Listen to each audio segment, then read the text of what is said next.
লোভ, অহংকার, হিংসা, অশ্লীলতা, হারামখোরি, কৃপণতা সব এখানে দান করেছেন, ঠিক না? আরেকটা কলব বাতেন রু দান করেছেন।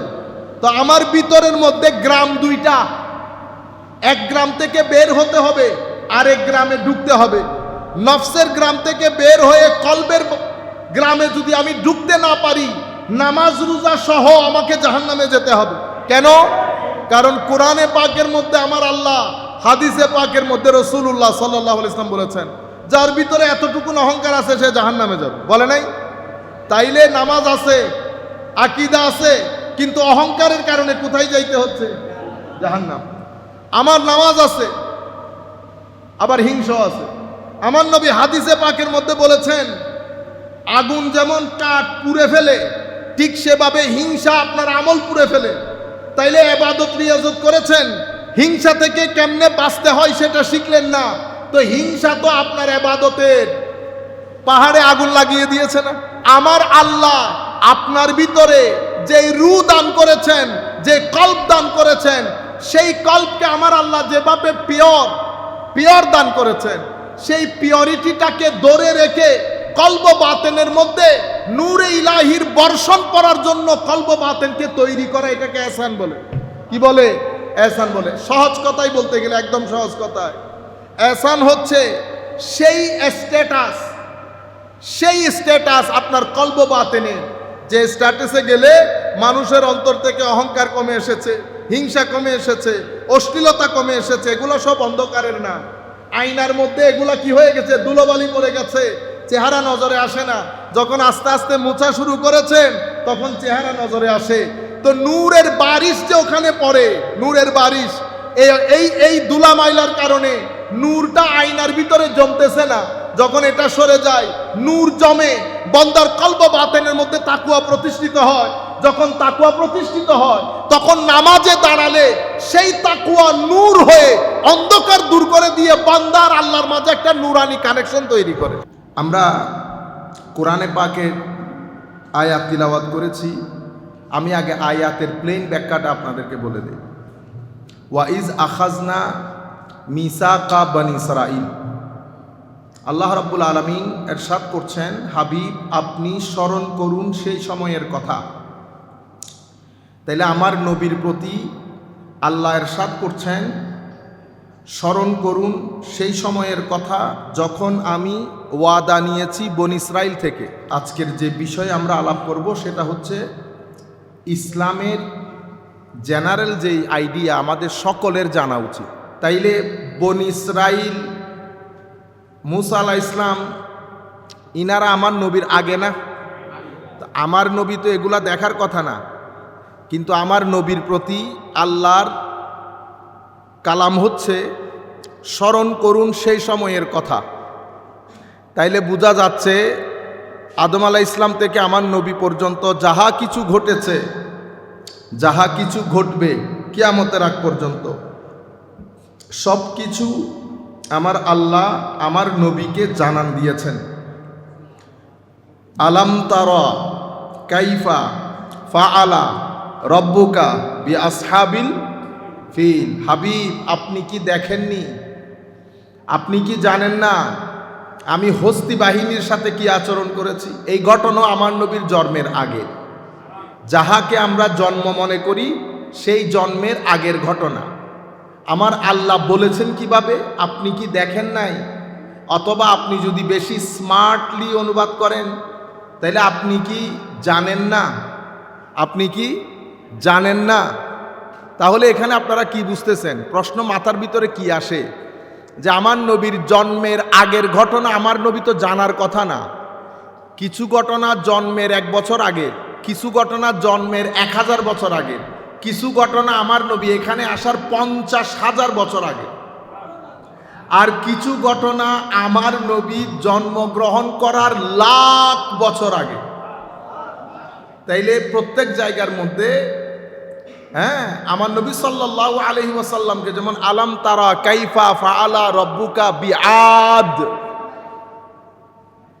আলাম তারা, আপনারা আমার দিকে তাকিয়ে থাকেন, এটা ওয়াসওয়াসা হইতেছে, মেনে নিতে হবে, চিল্লাফাল্লা করলে তো লাভ নেই।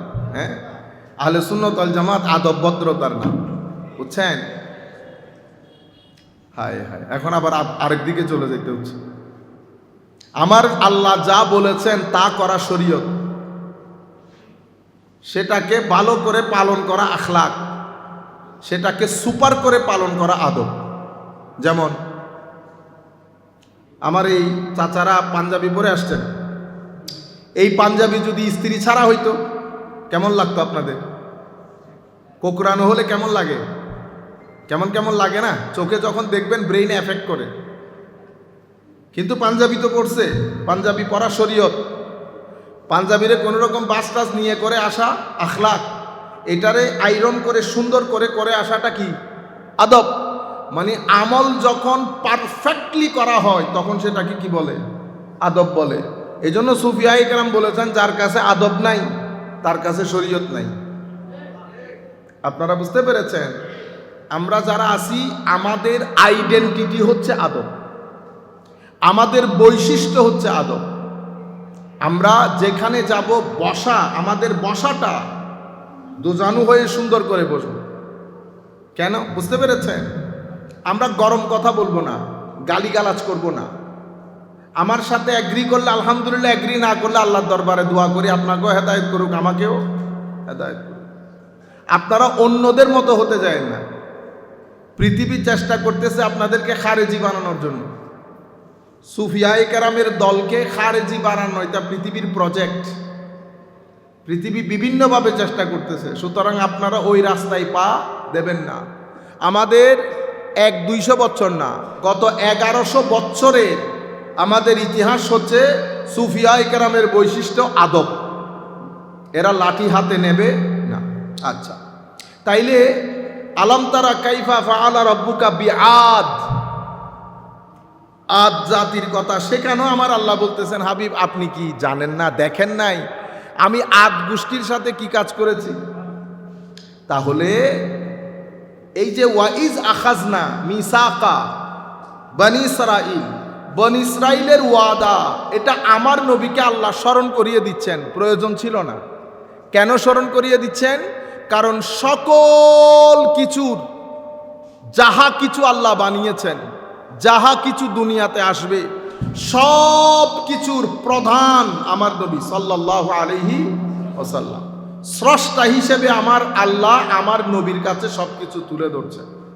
ইভেন যখন বলছেন ওয়াইদ ক্বালা রাব্বুকা লিল মালাইকাতি ইন্নী জাইলুন ফিল আরদি খলিফা, হাবিব স্মরণ করুন সেই সময়ের কথা যখন আমি ফেরেশতাদেরকে বললাম আদম আলাইহিস সালামকে কি করার জন্য? সেজদা করার জন্য। তখনও কিন্তু আমার নবী জন্মগ্রহণ করে নাই। তখনও বলতেছে হাবিব স্মরণ করুন। তাইলে কিছু ঘটনা 2 বছর আগের, কিছু ঘটনা 200 বছর আগের, কিছু ঘটনা 2000 বছর আগের, আর কিছু ঘটনা লাখ বছর আগের। এটার নাম সুন্নিয়ত। এখন আপনি যদি বলেন আমি বেশি বলতেছি, তো কোনটা ভালো সেটা আপনি বলেন। আপনারা বুঝতে পেরেছেন? এগুলাতে তো দ্বিমত পোষণ করার কোনো সুযোগ নাই, কারণ আমাদের সমস্ত মুফাসসিরিনে কেরাম ঘটনাগুলো এইভাবে বলেছে। আপনারা বুঝতে পেরেছেন জিনিসটা? তাইলে বনি ইসরাইল থেকে ওয়াদা, আকীদার একটা বিষয় পরিষ্কার হয়ে গেছে না, যে আমার নবী দুনিয়াতে আসার 50 লাখ বছর আগের ঘটনাও আমার আল্লাহ বলতেছেন হাবিব স্মরণ করুন। আপনি কি জানেন না? আপনি কি দেখেন নাই? তাইলে বোঝা যাচ্ছে মা কানা ওয়ামা ইয়াকুন, যাহা হয়ে গেছে, যাহা হবে, সবকিছুর জ্ঞান আমার আল্লাহ আমার নবীকে কি করেছেন? দান করেছেন। সেই কারণে আল্লাহ হচ্ছেন আলিমুল গাইব, আমার নবী হচ্ছেন মুত্তালাউন আলাল গাইব। আল্লাহ আলিমুল গাইব, সবকিছু জানেন। আল্লাহর জন্য তো আসলে কোনো গাইবও নাই। আর আমার নবী হচ্ছেন মুত্তালাউন আলাল গাইব, যাকে গায়েবের সমস্ত বিষয়গুলো এত্তেলা দেওয়া হয়েছে। এখন কি কি বিষয়ে এত্তেলা দেওয়া হয়েছে? উম্মত যদি ফিতা টেপ নিয়ে মাপতে যায় বেয়াদবি হবে। উম্মত ফিতা টেপ নিয়ে মাপতে চাইলে বেয়াদবি হবে। আমার আল্লাহ বলছেন মা কানা ওয়া মা ইয়াকুন, মা কানা ওয়া মা ইয়াকুন। বস কতটুকুন দান করেছেন? অসম্ভব জ্ঞান দান করেছেন। মানে আপনি যদি কতটুকু সীমানা নির্ধারণ করতে যান, আগে আটলান্টিক মহাসাগরের সীমানা নির্ধারণ করে। ঠিক আছে, চৌহদ্দির মধ্যে যেন 4টা দেওয়াল তুলতে পারেন আটলান্টিক মহাসাগরে। যাই হোক, তো আমার আল্লাহ বনি ইসরাইল থেকে ওয়াদা নিয়েছেন। কি বিষয়ে ওয়াদা নিয়েছেন? কোনো একটা জাতি সভ্য হওয়ার জন্য, এটা খুব গুরুত্বপূর্ণ পয়েন্ট। কোনো একটা ঘরের মধ্যে সভ্যতা আসার জন্য, কোনো ব্যক্তি জীবনকে যদি সুন্দর রূপে গঠন করতে চায়, আখেরাতের জন্য গঠন করতে চায়, আখেরাতের জন্য কেন গঠন করবেন? কারণ আমরা সবাই 3টা জিনিসের মুতালাশি, তালেব, অন্বেষণকারী। মাহাব্বত, হক, আমরা সত্য, মহব্বত, এবং একটা আমরা বলি না ট্রুথ, পরম সত্য। কে বানিয়েছেন, কিভাবে বানিয়েছেন, কোথায় থাকেন, এই তাবৎ বিষয়ের মুতালাশি আমরা।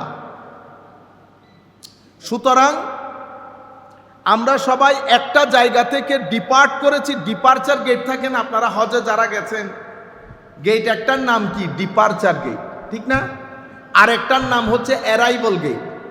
তাইলে আমাদের ব্যক্তি জীবনে একটা জায়গা থেকে ডিপারচার করতে হবে, ডিপার্ট, আর আরেকটা জায়গায় আমাদের অ্যারাইভাল হবে। আমাদের ভিতরের জগতের মধ্যে 2টা স্টেশন দান করেছেন আল্লাহ। একটা থেকে যদি আমি ডিপার্ট না করি, আরেকটা জায়গায় যদি অ্যারাইভাল না হয়, তাইলে আমার দুনিয়া আখেরাতের জীবন কি হয়ে যাবে? ধ্বংস হয়ে যাবে। তখন আমাদের দাড়ি, টুপি, পায়জামা, পাঞ্জাবি, সুন্দর কথা বলা, ওয়াজ, তাকরীর, সব কিছু আল্লাহ রাব্বুল আলামিন বলবেন, ইয়া আইয়ুহাল্লাযীনা আমানু লিমা তাকুলুনা মা লা তাফআলুন কাবুরা মাকতান ইনদাল্লাহি আন তাকুলু মা লা তাফআলুন। কেন বলতে গেছো ওই কথা যা তোমার ভিতরে নাই? কাবুরা মাকতান ইনদাল্লাহ, এটা অসম্ভব, অসমীচীন কাজ আল্লাহর দরবারে। যাহা আপনি করেন না, তাহা আপনি মানুষকে বলতে যান কেন? আপনি জুমার বক্তব্যের মধ্যে মানুষকে অহংকারের বিষয়ে তালিম দিলেন, অহংকারের বিষয়ে তালিম দিলেন, কিন্তু অথচ আমি নিজের ভিতরে অহংকার লালন করি। আপনার ভিতরে অহংকার লালন করেন, সেটা আপনি জানবেন না। যারা অহংকার বিষয়ক পারদর্শী তাদের কাছে যেতে হবে। আল্লাহ রাব্বুল আলামিন কোরআনে পাকে ইরশাদ করেছেন, ইয়া আইয়ুহাল্লাযীনা আমানু দুখুলু ফিস সিলমি কাফা, পরিপূর্ণ ইসলামের মধ্যে ঢুকতে বলেছেন। বলেন তো দেখি, আমরা পরিপূর্ণ ইসলাম এখন মানুষকে বলি, কেমনে পরিপূর্ণ ইসলাম? সম্মানিত উপস্থিতি, এগুলো আমাদের সকলের জানা প্রয়োজন। ইসলামের মধ্যে অঙ্গ 3টা। কয়টা অঙ্গ? 3টা অঙ্গ। আমাদের দ্বীনের মধ্যে, দ্বীন ইসলামের দ্বীনের মধ্যে অঙ্গ 3টা, এটা মুখস্থ করে ফেলবেন। একটা অঙ্গের নাম ঈমান, একটা অঙ্গের নাম ইসলাম, একটা অঙ্গের নাম বলেন ইহসান। তাইলে কয়টা হয়েছে অঙ্গ? এটা মুখস্থ করে ফেলেন, যেহেতু সেমিনার। ঈমান, ইসলাম, ইহসান, ঈমান, ইসলাম, ইহসান, এই 3টা অঙ্গের সমন্বয়ে আমাদেরটাকে বলা হয় দ্বীন। কি বলা হয়? দ্বীন। তাইলে দ্বীনের অঙ্গ 3টা, যে কোনো একটা অঙ্গ বাদ পড়লে দ্বীন পরিপূর্ণ হবে। কিন্তু আমার আল্লাহ বলছেন কি? উদখুলু ফিস সিলমে কাফা, পরিপূর্ণ রূপে ঢুকতে বলেছে। তাইলে ঈমান কি জিনিস? ঈমান হচ্ছে আকীদার বিষয়। কি কিতে বিশ্বাস করবেন, কোন কোন জিনিসে বিশ্বাস করবেন না। তাইলে আমাদের বিশ্বাসের মূল জায়গাগুলা কি? আপনারা, আমাদের ছেলেরা হয়তো জানেনও না, এমনিতে আমানতু বিল্লাহ পড়ে। আমাদের ঈমানের মূল মৌলিক বিশ্বাস কি কি? আমানতু বিল্লাহ, আল্লাহতে বিশ্বাস। এখন আপনি আল্লাহকে বিশ্বাস করলেন, এরপরে বললেন আল্লাহর হাত পা আছে, বিশ্বাস হয়েছে? আপনারা বুঝতে পেরেছেন? আমি সব কিছু মানলাম, আল্লাহ আমার স্রষ্টা, আল্লাহ আমার রাজ্জাক, রিজিক দাতা, সব কিছু মানলাম, কিন্তু আমি বললাম যে আমি যেমন চেয়ারে বসেছি আল্লাহ তেমন চেয়ারে বসেন। নাউজুবিল্লাহ বলেন। তাইলে আল্লাহতে কেউ বিশ্বাস করলো। যেমন আমাদের ভাইদের মধ্যে কিছু ভাই আছে, ওনারা বলেন আমরা সুন্নি, বলেন না? তো সুন্নি হলে আল্লাহর তৌহিদের ক্ষেত্রে আকীদা হচ্ছে লাইসা কামিসলিহি শাই ওয়া হুয়াস সামিউল বসীর। আল্লাহর মতো কেউ নাই। তো মতো বললে কি রকম মতো? আকৃতিতে, প্রকৃতিতে, ধরনে, গঠনে, জায়গায়, কোন দিক থেকে আল্লাহ রাব্বুল আলামিনের কোনো মতো নাই। এখন মৌলিক বিশ্বাস আল্লাহ, কিন্তু সেই আল্লাহর মধ্যে আমাদেরকে একটু ব্যাখ্যা বিশ্লেষণ করতে হবে না? তাইলে যখন আল্লাহর আকীদা সম্পর্কে, কারণ এখানে যদি আপনি গন্ডগোল করেন তো আমল শুদ্ধ হবে না। সেই কারণে আপনি যাওয়ার সময় বুঝে শুনে হাঁটতে হবে। তাইলে আমাদের অনেক ভাই, এদেরকে আমাদের মুসলিম ইতিহাসের মধ্যে বলা হয় মুজাসসিমা, শরীরবাদী আকীদাদারী। যারা আল্লাহকে শরীর হিসেবে মানে তারা সুন্নি। এটা আমি সার্টিফিকেট দিতে পারবো? সার্টিফিকেট আমার কাজ না। 1300 বছরের আকীদার ইমামগণ তাদেরকে সুন্নি বলেন নাই। ইমাম কারা? বেটা কোনো কথা হবে না। ইমাম আশআরী, মাতুরিদি, বুঝতে পেরেছেন? বাকিলানি, ইবনে ফৌরত, বাজদাবি, আসফারাইনি, গাজালি, আস্তে আস্তে আমাদের আকায়েদে ওমা আপনারা নসফি পড়েন নাই? ইমাম নসফি, মঈন নসফি হোক, সমস্ত নসফি আকায়েদের কোন ইমাম ফয়সালা হচ্ছে যারা আল্লাহকে শরীর বলবে তারা সুন্নি না। আপনারা বুঝতে পেরেছেন? তাইলে আমানতু বিল্লাহ বললাম, আল্লাহর ক্ষেত্রে আমার আকীদা এতটুকুন দুরুস্ত হওয়া ফরজে আইন। কারণ ইয়া আইয়ুহাল্লাযীনা আমানু দুখুলু ফিস-সিলমে কাফা। আপনি এখানে গন্ডগোল করলে পরিপূর্ণ ইসলামের মধ্যে দাখিল হওয়া হবে। আপনারা বুঝতে পেরেছেন? আচ্ছা, এরপরে ওয়া মালাইকাতিহি, ফেরেশতাগণ, ওয়া কুতুবিহি, আল্লাহ প্রেরিত সমস্ত কিতাব, ওয়া রুসুলিহি, সমস্ত রসুল, এগুলো আপনারা জানেন। আখিরাত জানেন। এগুলা হচ্ছে ঈমানের মৌলিক বিষয়। এই বিষয়ের মধ্যে যদি কেউ বলে আমি অমুক নবীকে মানি না, তাইলে মৌলিকত্বে আঘাত হানলো না? কেউ যদি বলে আখিরাত মানি না, মৌলিকত্বে আঘাত হেনেছে। কেউ যদি বলে কোন রসুলের মধ্যে কাউকে মানি না, মৌলিকত্বের আঘাত হেনেছে। এগুলা হচ্ছে আমাদের ঈমানের মৌলিক বিষয়, ঈমানের মৌলিক বিষয়। এর পরবর্তীতে আরেকটু এক্সটেন্ড হয়েছে। আমার নবী যেমন সাহাবায়ে কেরাম, আমরা আমানতু বিল্লাহর মধ্যে সাহাবায়ে কেরামের নাম আছে নাই? ঈমানের মৌলিক বিষয় এগুলা, কিন্তু পরবর্তীতে ফিতনার কারণে আরো কিছু জিনিস অ্যাড হয়েছে। যেমন আপনি যদি কোন সাহাবীকে, কারণ ইসলামের মধ্যে রাজনৈতিক কিছু মত পার্থক্যের কারণে একটা ফিতনা তৈরি হয়েছে। সেই ফিতনার আলোকে আমাদের ইমামগণ পরবর্তী প্রজন্মকে তাদের আকীদার ফিতনা থেকে রক্ষা করার জন্য কিছু দিক নির্দেশনা দিয়ে গেছে। একটা দিক নির্দেশনা, আমার নবী কি বলেছেন? আমার নবী বলেছেন আমার সাহাবী ইনাদেরকে নিয়ে তোমরা কোনো সমালোচনা করবে না। যারা সমালোচনা করে তাদের উপর আল্লাহর লানত, রসুলের লানত, কুল কায়নাতের লানত। তাইলে আমি তরুণ প্রজন্মকে বুঝাইতে হবে কেন সাহাবায়ে কেরামকে আমার নবী রেড জোন ঘোষণা করলেন। কারণ দ্বীনের, কোরআন হোক, হাদিস হোক, শরীয়তের মাসলা মাসাইল হোক, সব কিছু জানার পেছনে মৌলিক ভূমিকা পালন করেছে সাহাবায়ে কেরাম। এখন আপনি যদি সাহাবায়ে কেরামের আদর্শ নিয়ে কথা তুলেন, আরেকজন কোরআনের সত্যতা নিয়ে কথা তুলবেন। সেই কারণে সাহাবায়ে কেরামের এটাকে রেড জোন ঘোষণা করা হয়েছে। এখানে আপনি কোনো বিষয়ে, কোনো জায়গায় কোনো প্রশ্ন তুলতে পারবেন না। এখন ঈমানের সমস্ত স্তম্ভগুলা মেনেছে। সাহাবায়ে কেরামের কোন একজনকে গালি দিয়েছে, আমরা বলবো পথভ্রষ্ট। কি বলবো? পথভ্রষ্ট। আপনারা বুঝতে পেরেছেন? আচ্ছা, আলে রসুল সাল্লাল্লাহু আলাইহি ওয়াসাল্লাম, আপনি ঈমানের মৌলিক বিষয়গুলো মানলেন, সাহাবায়ে কেরামকেও মানলেন, কিন্তু পুরো মুহররম শরীফ চলে গেল, ইমামে হাসান ইমামে হুসাইনের নামই মুখে আসলো না। এত বড় বড় ওয়েবসাইটের মধ্যে আপনি একটা আর্টিকেল দিতে পারলেন না, 3 লাইনের একটা স্টেটমেন্ট দিতে পারলেন না। তাইলে বোঝা যাচ্ছে আলে রসুলের সাথে কোনো না কোনো জায়গায় একটা শত্রুতা আছে। তাহলে আলে রসুলের সাথে যদি আপনার ভিতরে কোনো বক্রতা থাকে, উলামায়ে কেরাম বলেছেন কোরআন এবং হাদিসের আলোকে, কারণ আমার নবী বলেছেন যে যেই ব্যক্তি হাসান হুসাইনকে ভালোবাসে তাকে আল্লাহ ভালোবাসে।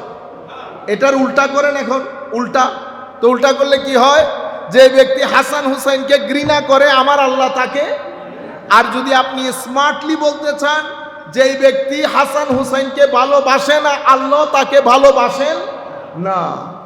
সেই কারণে ইমানের মৌলিক বিষয়গুলোর সাথে এগুলো অ্যাড হয়ে গেছে কালের পরিক্রমায়। তাইলে সাহাবায়ে কেরামের আজমত, আলে রসুলের মোহাব্বত ঢুকে গেছে না। কেউ যদি এগুলা সব মেনে ইমামে হাসান ইমামে হুসাইন ফাতেমাতুজ জাহরা হযরত আলী কাররামাল্লাহু ওয়াজহাহুল করিম এই শখসিয়াতদের বিরুদ্ধে, অথবা আইমায়ে আলে বাইতে রাসূল ইমাম বাকের আছেন, মুসা কাজিম আছেন, জাফরুস সাদিক আছেন, আইমায়ে কেরামের ব্যাপারে বগজ রাখে, আমার নবী ইরশাদ করেছেন ওয়াল্লাহি আল্লাহর ইজ্জতের কসম লা ইয়াদখুলু কলবা ইমরিইম মুসলিম আল ঈমান, কোন মুসলমানের অন্তরে ততক্ষণ ঈমান ঢুকে না যতক্ষণ আমার আলকে আমার কারণে মহব্বত না করে। আপনারা বুঝতে পেরেছেন এখন? তাইলে আলে রসুলও ঢুকেছে। আলে রসুলের সাথে কোনো ধরনের উঠা বসা হলে কি হবে? উল্টা পাল্টা হলে পথভ্রষ্টতা হবে। আচ্ছা, এরপরে আমরা বলি আউলিয়ায়ে কেরামের নিসবত। কেন? আমার আল্লাহ বলছেন যারা আমার ওলিদের সাথে শত্রুতা পোষণ করে আমি তাদের বিরুদ্ধে যুদ্ধের ঘোষণা করছি। তাইলে আপনি মৌলিক ঈমান মানলেন, ভেরি গুড, আলে রসুল ভেরি গুড, সাহাবায়ে কেরাম ভেরি গুড, কিন্তু এখানে এসে ধরা গিয়ে গেলেন আমার আল্লাহ যদি আপনার বিরুদ্ধে যুদ্ধ ঘোষণা করে আল্লাহর সাথে যুদ্ধ করে পারবো আমি? এই জায়গার মধ্যে আমরা বলবো আমি ফাসেক হয়ে গেছি। কি হয়ে গেছি? ফাসেক। শব্দ কয়টা ব্যবহার করেছি? 3টা। মনে রাখবেন, আমাদের এখানে একটা শব্দ হচ্ছে ফিস্ক, তাফসিক করা, ফাসেক হয়ে গেছে। আরেকটা তাবদীল, বেদাত হয়েছে। আরেকটা তাদলিল, পথভ্রষ্ট হয়েছে। আরেকটা তাকফির, কুফর হয়েছে। আমাদের আহলুস সুন্নাহ ওয়াল জামাতে মত অনুসারে আমরা ততক্ষণ পর্যন্ত কোনো ব্যক্তির ব্যাপারে কুফর শব্দের ব্যবহার করতে পারবো না যতক্ষণ পর্যন্ত যে ইয়াকিনের সাথে সেই ঈমানের ভিতরে ঢুকেছে, যতক্ষণ একই ইয়াকিনের সাথে আমি বুঝতে না পারবো ঈমান থেকে বের হয়েছে ততক্ষণ। ইমাম গাজালি বলেছেন যতক্ষণ তাকযীব হবে না। কি হবে না? তাকযীব। তাকযীব মানে মিথ্যা প্রতিপন্ন করেছেন। কিসে? যা আমার নবী নিয়ে এসেছেন তার কোনো একটাকে যদি আপনি মিথ্যা প্রতিপন্ন করেন তখন তাকফির হয়। ফাইসালুত তাফরিকা বাইনাল ইসলামে ওয়াজ জানাদিকা। যতক্ষণ তাকযীব হবে না, সেই কারণে বলেছেন 99টা কাজও যদি পান যেটার মাধ্যমে কুফরের ইঙ্গিত হয়, শুধু একটা কাজ যেটার মাধ্যমে কনফিউজড হন, চুপ থাকেন। কেন? কারণ 10 জন ব্যক্তিকে কাফেরকে কাফের না বলার চেয়ে একজন না কাফেরকে কাফের বলা খতরনাক বেশি। 10 জন ব্যক্তি কাফের হয়েছে বলেন নাই, বেঁচে গেছে। কারণ শুধু কাফের বললে তো এক কাফের না, মুসলমানের কবরস্থানে দাফন করতে পারবেন না, হাজব্যান্ড ওয়াইফ তালাক হয়ে যাবে, সম্পদ থেকে বঞ্চিত হবে। বুঝতে পেরেছেন? ইসলামী কোর্টে মুরতাদ হিসেবে ঘোষিত হবে। ইসলামী কোর্ট থাকলে ক্যাপিটাল পানিশমেন্ট যাবে।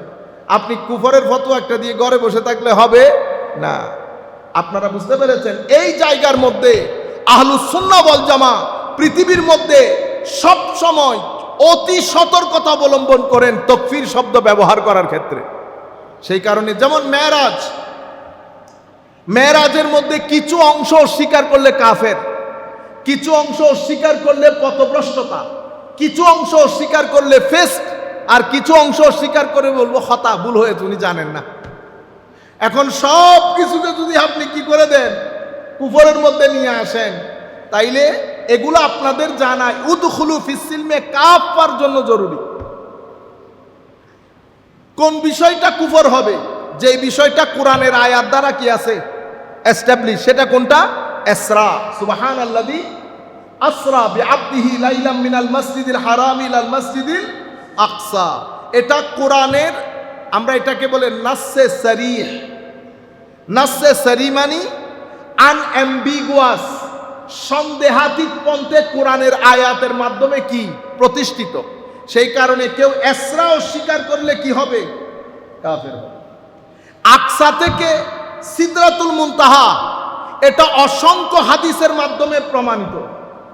সেটা কেউ অস্বীকার করলে কি হবে বলেন? পথভ্রষ্টতা হবে, পথভ্রষ্টতা হবে। মসজিদে আকসা থেকে লামাকানের সফর হয়েছে, কেউ এটা অস্বীকার করলে ফিস্ক হবে। লামাকা থেকে আমার আল্লাহ ফাকানা কাবা কাউসাইনি আও আদনার যে সফর, সেই সফর যদি কেউ অস্বীকার করে, আমি বলবো আপনার ইজতিহাদের মধ্যে খাতা আছে, ভুল আছে। সুতরাং সীমা লঙ্ঘন করব না। আপনি ছোট পাপে বড় সাজা দিতে গেলে আমার নিজের ঈমান নিয়ে কারাকারি হবে। তাইলে আমরা কোথায় ছিলাম? ঈমানের মৌলিক বিষয় বললাম। ঈমানের মৌলিক বিষয়ের সাথে সাথে এই তিনটা জিনিস অ্যাড হলো। সাহাবায়ে কেরাম কেউ করলে পথভ্রষ্টতা হবে।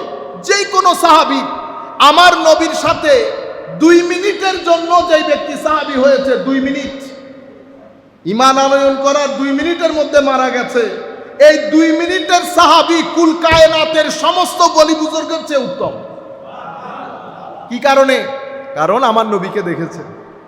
তো নবীকে দেখার শান কোনো ইবাদত রিয়াজত না, শুধু আমার নবীকে দেখে বলতেছে আমি আপনাকে নবী হিসেবে মানলাম, এই কথা বলার সাথে সাথে মারা গেছে। এই কথা বলে 1 মিনিটের সাহাবী কুল কায়নাতের ওলি বুজুর্গ আলেম কামেল তালেবাই দ্বীন জাকিরিন সালেহিন সবাইকে এক পাল্লায় রাখলে ওই 1 মিনিটের সাহাবীর একটা জুতা এক পাল্লায় রাখলে সমান হবে। এই হচ্ছে সাহাবায়ে কেরামের স্ট্যাটাস। তো যিনি সাহাবী এবং আলে রসুল, যেমন হযরত আলী সাহাবীও আলে রসুলও, মকাম কি হবে? সুতরাং এটা রেড জোন, এখানে আমরা কথা বলবো না। এতটুকুন তো বুঝতে পেরেছেন? আচ্ছা, আরেকটা বড় বিষয় ঈমানের ক্ষেত্রে যেটা আমাদের জানা দরকার, কি জন্য? উদখুলু ফিস-সিলমে কাফার জন্য জানা দরকার। সেটা আপনারা আপনাদের সন্তানদেরকে এভাবে বুঝাবেন। আপনাদের মতো করে বুঝালে তারা বুঝবে না, তাদেরকে এই আন্দাজে বুঝাবেন।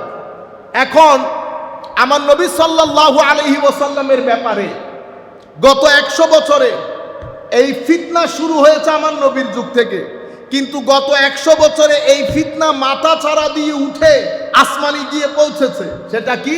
তানকিসে নবুওয়া। তানকিসে নবুওয়া মানে আমার নবীর নবুয়তের শানকে ছোট করা। ছোট করা। কেউ যদি জেনে বুঝে এই কাজ করে তাইলে তো মুনাফিক হবে। কি হবে? মুনাফিক হবে। যেমন এই যে আমার নবী সাল্লাল্লাহু আলাইহি ওয়াসাল্লামের ব্যাপারে বললাম, উনি কিছুই জানতেন না, আলিফ বা ডান বাম, তাইলে এটা বেয়াদবি হয়েছে। মনে রাখবেন, সকল বেয়াদবিতে আমরা কুফরের ফতোয়া দেব না, কিন্তু আমার নবীর শানে আদনা বেয়াদবি করলেও পথভ্রষ্ট হয়। বেয়াদবি মানে এটাকে বলে শাতেমে রসুল। আমরা যেটাকে আরবি ও ফার্সির মধ্যে বলি না গুস্তাখে রসুল, তো গুস্তাখে রসুলকে আরবিতে কি বলে? শাতেমে রসুল মানে আমার নবীকে গালি দেওয়া, আমার নবীকে গালি দেওয়া। মনে রাখবেন, আমরা মাঝখানে থাকবো, ডানেও যাব না বামেও যাব না, কারণ মাঝখানে যদি না থাকেন তাহলে তো দলিলের মধ্যে হেরে যাবেন, আমাদের তরুণ প্রজন্মের কাছে ভুল মেসেজ যাবে। তো আমার নবীর শানে এই যে তানকিস করা হচ্ছে, জেনে বুঝে বেদাত এবং শিরকের নাম দিয়ে আমার নবীর সাল্লাল্লাহু আলাইহি ওয়াসাল্লাম এই যে তানকিস যেটা করা হচ্ছে, খাদিজাতুল কুবরা রাদিয়াল্লাহু তাআলা আনহা, যেমন হযরত আলী মদ্যপান করেছেন, আমাদের এখানে অনেকেই বলেছেন না মদ পান করে বলে এমন করছেন, ইন্না লিল্লাহ। ফারুক আজম, এই যে এগুলাকে বলে তানকিস করা, ছোট করা। তানকিস যদি ছোট হয় পথভ্রষ্টতা, তানকিস যদি শাতম আল্লাহ রসুলকে গালি দেওয়া পর্যন্ত পৌঁছে, তাহলে তো কিলাবুন নার, জাহান্নামের কুকুর। আপনারা বলেন, যে কোনো কমন সেন্সওয়ালা ছেলে আমার নবীর শানে শব্দ প্রয়োগে আমরা একটু সচেতন হতে হবে না? যেটা আপনাদের এখানে ফ্যান নাই। তাহলে আমি ঈমান এতটুকুন পর্যন্ত আপনাদেরকে বলি। তাইলে আমরা কি শিখলাম? আমরা মুখস্থ করে ফেলি যারা আছি। তাইলে একটা মৌলিক বিষয়, আমানতু বিল্লাহি ওয়া মালাইকাতিহি ওয়া কুতুবিহি ওয়া রুসুলিহি ওয়াল ইয়াউমিল আখির ওয়াল কদরি খাইরিহি ওয়া শাররিহি মিনাল্লাহি তাআলা ওয়াল বাসি বাদাল মউত। আরবিতে তো পড়ি, বাংলাতে বুঝি, ঠিক আছে? এরপরে এটার সাথে অ্যাড হয়েছে সাহাবায়ে কেরাম, আলে রসুল, এরপরে আউলিয়াদের নিসবত।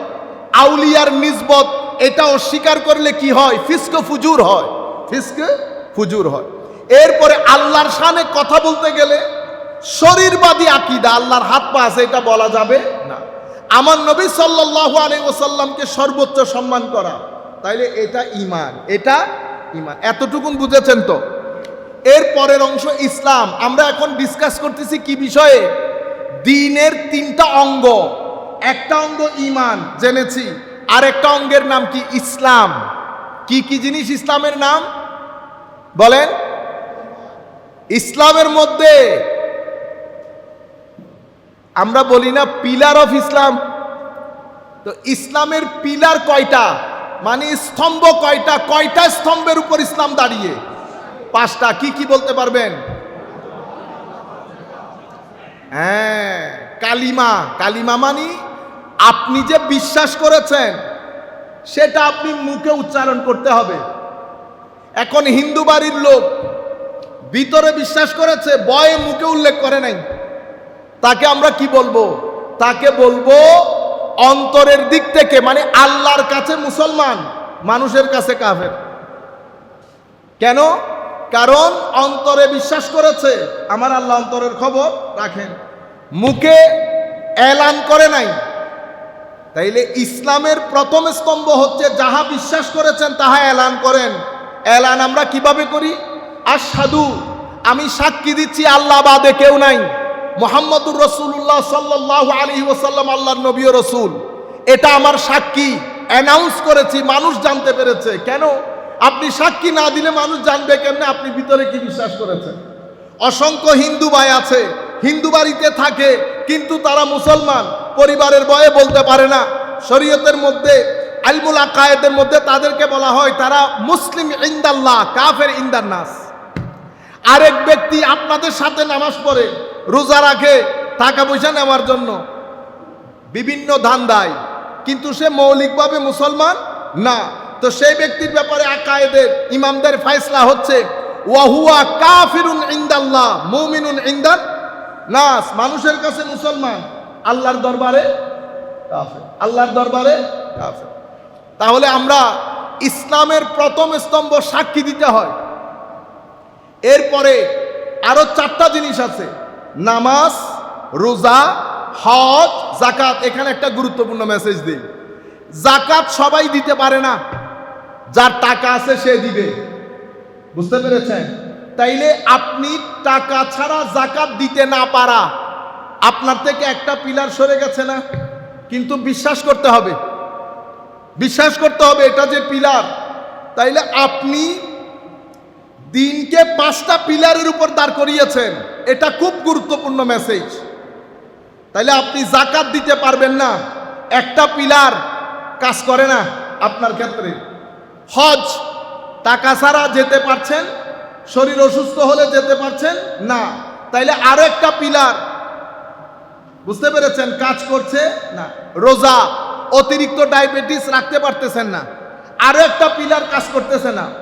আপনি লা ইলাহা ইল্লাল্লাহ একবার পড়েছেন, কাজ হয়ে গেছে, তাইলে আপনার অসুস্থতার কারণে আরো 3টা পিলার কাজ করছে না, রয়ে গেল একটা মৌলিক পিলার, সেটা কি?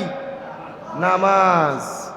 এটাও যখন পড়বেন না, তো আপনি তো পিলারের উপর নাই, সব পিলার অকেজো করে দিয়েছেন, কেমনে মুসলমান হইলেন আপনি? নিজে চিন্তা করে দেখেন। আপনি বলেছেন স্তম্ভ 5টা, 5টা স্তম্ভের মধ্যে 5টাই অকেজো। তা আপনি কেমনে বলতেছেন আপনি মুসলমান বেটা? নামাজ সুন্নিয়ত তো অনেক দূরের কথা বেটা। নামাজ ছাড়া আপনি ধর্মকর্ম কিসে? এটা তো বেগাইরতি। আল্লাহর জমিনে খেয়ে পড়ে আপনি মসজিদে ঘরের মধ্যে নামাজ না পড়ে শুয়ে পড়েন, মহব্বত দেখবেন, এটা হবে না। আমি এই জন্য চাইতেছি এইভাবে যদি বুঝেন তাইলে সহজ হয়। মা বাবাদেরকেও বলতে হবে যে ছেলে পুলে, আমাদের বাপদাদারা মা বাবারা বলতো নামাজ না পড়লে বাত নাই, নামাজ না পড়লে বাত নাই। বলো ভয়ও বলে না এখন, নামাজ না পড়লে ভাত নাই, বাস, এন্ড অফ দ্য স্টোরি। কেন? কারণ সেটা তার জন্য। সে নামাজ না পড়তে যদি অভ্যস্ত হয়ে যায়, লাখ কোটি টাকা থাকলেও মানসিকভাবে শান্তি পাবে না। তো তার মানসিক শান্তি নিশ্চিত করা সেটা মা বাবার দায়িত্ব। মা বাবা যদি দায়িত্ব পালন না করেন আল্লাহর দরবারে প্রশ্নের সম্মুখীন হবে। বুঝতে পেরেছেন? তাইলে ইসলামের মধ্যে আপনি বলেছেন স্তম্ভ 5টা, 5 স্তম্ভের মধ্যে একটা স্তম্ভ এমন আছে যেটা কোনো অবস্থাতেই আপনার কাছ থেকে বাদ যাবে না। আপনি অসুস্থ, বসতেও পারতেছেন না, দাঁড়াইতেও পারতেছেন না, তো শুয়ে হলেও ইশারা দিয়ে হলো নামাজ পড়বেন, এটার করতে কোনো মাপ নাই। রোজা রাখতে পারতেছেন না, সফরে গেছেন, ভেঙে ফেলতে পারবেন। অসুস্থ, ডাক্তার বলছে রোজা রাখলে ঝামেলা হবে, ভেঙে ফেলতে পারতেছেন। হজ আপনার টাকা নাই, করতে পারছেন না, অথবা টাকা পয়সা আছে কিন্তু ঘরের মধ্যে মা অসুস্থ, শরীয়ত বলতেছে মাকে সময় দাও। সবকিছু ঠিক আছে, বউ অসুস্থ, যেতে পারতেছেন না, হজ থেকেও মাপ পেয়ে গেলেন, কিন্তু নামাজ, এটাকে বলে ডেইলি প্র্যাকটিস অফ ইসলাম, এটা যদি কোনো কারণে বাদ যায়, এটা যদি কোনো কারণে বাদ যায়, আস-সালাতু ইমাদুদ্দিন। এই কারণে আমার নবী বলেছেন নামাজ হচ্ছে দ্বীনের স্তম্ভ। যেই ব্যক্তি নামাজ আদায় করলো না, হাদামাদ দ্বীন, ফাকাত হাদামাদ দ্বীন, আও কামা ক্বালা রাসূলুল্লাহ সাল্লাল্লাহু আলাইহি ওয়াসাল্লাম, সেই ব্যক্তি দ্বীনের স্তম্ভকে ধ্বংস করে দিল। তো নামাজ না পড়া মানে স্তম্ভ ভেঙে দেওয়া। তো যদি স্তম্ভ ভেঙে দেন, দিন থাকতেছে আর? আপনারা বুঝতে পারতেছেন? তাইলে কয়টা হয়েছে এখন? তো ইমানের বিষয়গুলো যেই কিতাবের মধ্যে আলোচনা করা হয় সেটাকে আমরা আকীদার কিতাব বলি। কিসের কিতাব? আকীদার কিতাবে কি বিষয়ে আলোচনা হয়? এই ইমানের বিষয়গুলো নিয়ে আকীদার কিতাবে ইমানের বিষয়ে আলোচনা হয়। আকীদার কিতাবের ইমাম গত 1300 বছরে আমাদের সমস্ত আহলে সুন্নাত ওয়াল জামাতের মৌলিক ইমামকে বলেন তো, কেউ একজন আহলুস সুন্নাহ ওয়াল জামাতের মূল ইমাম বলতে পারবেন? জি না বেটা, ইমাম আবু হানিফা এমনিতে আকীদার কিতাবের, পুরানো কিতাবের রাইটার, এটাও ঠিক বলতেছেন একদিক থেকে, কিন্তু ট্রেডিশনালি আমরা যেটা জানি, যেটা প্রতিষ্ঠিত, সেটা জানতে চাচ্ছি। দেখছেন, আমরা সবাই কিন্তু সুন্নি। আমি এটা চাইতেছি বেটা, এই জায়গার মধ্যে রেভলিউশন তৈরি হোক। আপনারা কিছু জানেন, ইমাম আবুল হাসান আল আশআরি, ইমাম আবু মনসুর মাতুরিদি, এই দুইজন তো এর আগে আহলে সুন্নাত ছিল না? অবশ্যই ছিল, কিন্তু উম্মতে মুসলিমা ইনারা 600 বছর আগে, এই দুইজন 3 থেকে 2.5 থেকে 350 বছরের মাঝখানের লোক, 2.5 থেকে 350 হিজরির মাঝখানের লোক। ইনাদের আগে ইমাম তাহাবি আকীদার কিতাব লিখেছেন। ইমাম তাহাবির দাদা উস্তাদ ইমামে আজম আবু হানিফা আকীদার কিতাব লিখেছেন, আল ফিকহুল আকবর। তাহলে ইমামে আজম আবু হানিফা কিন্তু তাবেঈ, ইমামে আজম আবু হানিফা তাবেঈ। তো তখন তো সবাই আহলে সুন্নাহ ওয়াল জামাত, কিন্তু যখন মুসলমানদের মধ্যে রাজনৈতিক দ্বন্দ্ব হয়েছে, শিয়া, খারেজি, এদেরকে উপলক্ষ করে জাবরিয়া, কাদরিয়া, মুরজিয়া, যখন এই ফিতনা তৈরি হয়েছে, সাথে সাথে আমাদের ইসলাম যখন পৃথিবীর বিভিন্ন ভূখণ্ডে ঢুকে পড়েছে, গ্রিক দর্শন আমাদের ভিতরে ঢুকেছে, তখন ফিতনার কারণে খারেজিরাও বলে ওনারা তৌহিদপন্থী। কি পন্থী? আপনারা এটা জানেন? খারেজি যারা মুসলিম সম্প্রদায়ের মধ্যে আজকের না তো, আগে বলতে আমার নবীর যুগ থেকে সাহাবায়ে কেরামের যুগে যাদেরকে খারেজি বলা হয় তাদের নিজের নাম দিত আসহাবুত তৌহিদ, তৌহিদপন্থী। তাদের নিজের নাম কি? তৌহিদ ওয়াল ইতিদাল, মানে এরাই তৌহিদপন্থী মডারেট ইসলামিক দল। বুঝতে পেরেছেন? তো এখন এরও বলতেছে হক, শিও বলতেছে হক, রাফিজিও বলতেছে হক, মুরজিয়াও বলতেছে হক, জবরিও বলতেছে হক, কাদরিও বলতেছে হক, মুতাজিলাও বলতেছে হক। সেই সময় উম্মতে মুসলিমাকে বাঁচানোর জন্য, উম্মতে মুসলিমাকে বাঁচানোর জন্য যেন সমস্ত দলিল আদিল্লাগুলাকে একসাথে করে মেইন স্ট্রিম মুসলমানের আকীদা বাঁচানো হয়, সেই কারণে আবুল হাসান আশআরীকে স্বপ্ন যুগে আমার নবী বলেছেন, হাসান আমার দ্বীনের জন্য কিছু একটা করো। 3 বার উনি এই স্বপ্ন দেখেছেন। এই স্বপ্ন দেখার পরে বাকি ঘটনা আমি আর ডিটেইল বলছি না, এগুলো আকীদার ছাত্র হলে আলাদা বিষয়, কিন্তু এতটুকু তো আপনাদেরকে জানতে হবে। সুন্নি হয়ে আমি যদি সুন্নির ইমাম না জানি তাইলে গন্ডগোল হয়ে গেছে না? আপনি যদি বলেন 100 বছর আগে, তো ওনারা বলবেন ও আপনার স্টোরি তো তাইলে 100 বছরে, ঠিক বলবে না? তা আপনি কোথাও যেতে পারবেন? সুতরাং এই হিস্ট্রিগুলো আপনাকে জানতে হবে। এগুলো ওয়াজ মাহফিলের মধ্যে বলা যায় না। ওয়াজ মাহফিলের মধ্যে এমনি এমনি করতে হয়, ঠিক কিনা বলেন এগুলা বলতে হয়, 2-4টা রাজনৈতিক আলাপ করতে হয়, আরেকজনকে গুতা মারতে হয়। আপনারাও খুশি হয়ে যান, দেখছেন নিকো হুজুরে কি গরম বক্তব্য দিচ্ছে। আমি চাইতেছি, আমি অনেক দূর থেকে অনেক কষ্ট করে আসছি, কালকে রাতে ঘুমাই নাই। আমার এই মেসেজগুলো তরুণ 10টা ছেলে যদি বুঝে শিখে, এরা আমার মুবাল্লিগ, এরা তাবলীগ করবে। তাইলে আমি আপনাদেরকে যেটা বলছিলাম, ইমাম আশআরী রাদিয়াল্লাহু তাআলা আনহু, তখন উনি যেই শিক্ষকের ছাত্র ছিলেন সেই শিক্ষক ছিল মুতাজিলা। অনেক লম্বা কাহিনী, আমি ওদিকে না যাই। উনি শেষ স্বপ্ন দেখার পরে উস্তাদকে একটা প্রশ্ন করার পরে উস্তাদ যখন উত্তর দিতে পারে নাই, উনি সেই তারিখে বাগদাদের জমিনে নিজের পাঞ্জাবি খুলে বলেছে, আজকে আমি আমার ওই উস্তাদের সাথে আর নাই, তওবা করলাম। কি করলাম? তওবা করলাম। বাগদাদের জমিনে আশআরীকে তুলে দিয়েছেন আমার নবীর ইশারা, আর সমরকন্দের জমিনে আবু মনসুর মাতুরিদিকে তুলে দিয়েছেন। অথচ দুইজনের মধ্যে সাক্ষাৎ হয় নাই, কিন্তু যা আশআরী বলেছেন তা মাতুরিদি বলেছেন। যা আশআরী বলেছেন তা মনে হবে দুইজনের মধ্যে সাক্ষাৎ হয়েছে, কিন্তু সাক্ষাৎ হয় নাই। এই দুইজন আমাদের আহলুস সুন্নাহ ওয়াল জামাতের ইমাম, শাফিঈ, হাম্বলি এবং মালিকি। এই 3 জনের মধ্যে আশআরীর আকায়েদের সংখ্যা বেশি।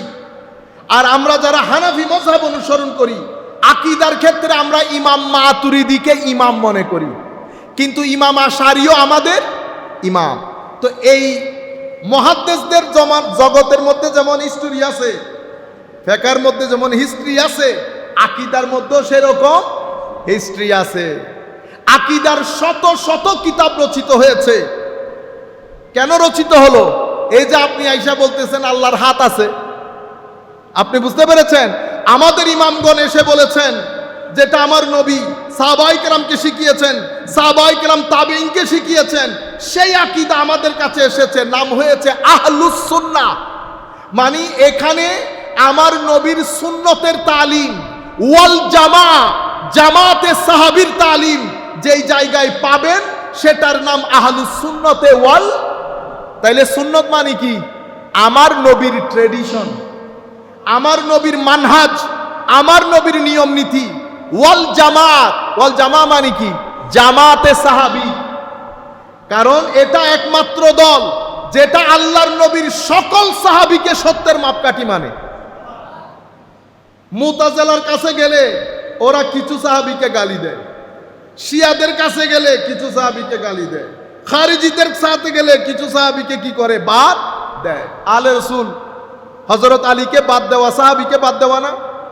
এটাই একমাত্র জামাত যেটা জামাত বলেছে। জামাত মানে সকল সাহাবীর জামাত। আপনারা নামের পেছনের ব্যাকগ্রাউন্ড বুঝতে পারছেন কেন আহলুস সুন্নাতে ওয়াল জামা? আহলুস সুন্নাহ মানে আমার নবীর নিয়ম জামা মানি সমস্ত সাহাবীর নিয়ম। আহলুস সুন্নাতে ওয়াল জামাতে সাহাবী। সেই তারিখ থেকে আকীদার যখনই কোনো প্রশ্ন উঠেছে, বাগদাদের জমিন থেকে আশারি জবাব দিত, সমরকন্দের জমিন থেকে ইমাম মাতুরিদি জবাব দিত। কোন সময়ের লোক? গত 100 বছরের না, 2.5 থেকে 350 হিজরির মাঝখানের লোক। ইমাম তাহাবি যখন আকায়েদে আহলে সুন্নাহ লিখছেন, এটা 2 থেকে 300 হিজরির মাঝখানের লোক। আর ফিকহুল আকবরের মধ্যে ইমামে আজম আবু হানিফা রচনা করছেন, উনি কোন হিজরি? উনি 1 থেকে 200, মানে মাঝখানে 80 হিজরিতে বোধহয় সোফার জন্ম, 180 হিজরিতে, অর্থাৎ 1 থেকে 200 হিজরির মাঝখানের লোক। আপনি বলতেছেন আমরা সবাই মুসলমান, সুন্নি, এগুলা এই দিনের এলো বলে। একজনকে আমি নিজের কানে শুনছি বলতে, কয় এগুলা বাংলাদেশ, ইন্ডিয়া, পাকিস্তানে। তো আমি একটা বই দেখালাম, আকায়েদে আহলে সুন্নতে ওয়াল জামা কিতাব রচিত হয়েছে কয়শো বছর আগে? 2 থেকে 300 হিজরির মাঝখানে। তাহলে আপনি বলতেছেন এটা শুধু বাংলাদেশ, ইন্ডিয়া, পাকিস্তানে। আমরাও মনে করি সেরকম, আমরাও মনে করি সেরকম না। আপনি যদি আপনার ইমাম ঐতিহ্য না জানেন, তাহলে তো আপনি সাধারণ মানুষের সামনে দাঁড়াইতেও পারবেন না। তখন যেই জায়গা থেকে আকীদা বিষয়ে প্রশ্ন এসেছে, দার্শনিকরা দর্শন দিয়ে বলেছে, আমাদের ফেরকায়ে বাতেলা যারা, তারা বিভিন্ন প্রশ্নের উদ্ভব করেছে, আহলুস সুন্নাহ ওয়াল জামাত জবাব দিয়েছে। ইমাম আশআরীর পরে ইমাম আশআরীর ছাত্ররা এসেছে, ইমাম মাতুরিদির পরে মাতুরিদির ছাত্ররা এসেছে, অতঃপর তাদের ছাত্র, অতঃপর তাদের ছাত্র। এটা আকায়েদের আলাদা একটা ধারাবাহিকতা। সেই ধারাবাহিকতার মধ্যে শত শত কিতাব রচিত হয়েছে। তো এখন বহির্বিশ্ব চায় আহলুস সুন্নাহ ওয়াল জামাত সম্পর্কে আপনাদেরকে কনফিউজ করার জন্য। ছেলেদের ভিতরে ঢুকিয়ে দিয়েছে, তুমি সুন্নি বলিও না, তুমি মুসলমান। ছেলেরাও বলতেছ কথা তো ঠিক, আমি মুসলমান। কেন? কারণ তারা চায় সত্যিকার ইসলাম থেকে ছেলেরা সরে যাক। এখন সবাই বলতেছে আইফোন, সবাই ফোনের দোকান খুলছে, ফোনের, টেলিফোনের দোকান, একটার চেয়ে একটা সুন্দর। কিভাবে বুঝবেন কোনটা আইফোন? আইফোন বুঝতে হবে না তো? যিনি আইফোনের দোকান খুলেছেন উনি উপরে লিখে দিয়েছেন আমারটা আইফোনের দোকান। কারণ সবাই বলতেছে ফোনের দোকান, সব তো ফোনের দোকান, আইফোন বুঝবেন কি করে? ওই এটার একটা হিস্টোরিক্যাল ব্যাকগ্রাউন্ড আছে। আমি মুসলমান, কোনো সন্দেহ নাই। আমেরিকাতে গেলে আমাকে জিজ্ঞেস করলে আমি কি সুন্নি বলি? আমি কি বলি? আমি মুসলমান। মুসলিম দুনিয়াতে যখন আমাকে জিজ্ঞেস করবে, আনতা মুসলিম জিজ্ঞেস করবে না, আমাকে জিজ্ঞেস করবে তুমি কোন স্কুলের মুসলমান, তখন আমি বলি কি? আমি সুন্নি স্কুলের মুসলমান।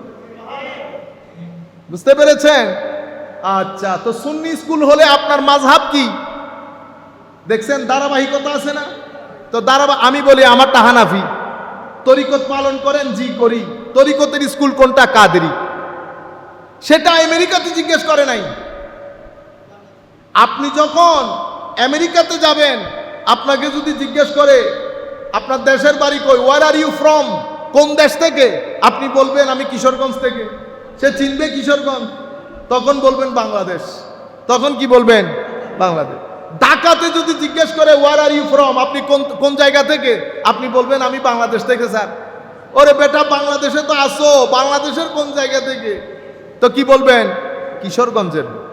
এবং কিশোরগঞ্জের থানায় জিজ্ঞেস করতেছে তুমি কোন জায়গা, আপনি বলতেছেন আমি কিশোরগঞ্জের। ওরে বাপ রে বাপ, থানার ভিতরে তোমার জিগাইতেছি বেটা তোমার গাঁও বলো, বাড়ি বলো কোন জায়গায়।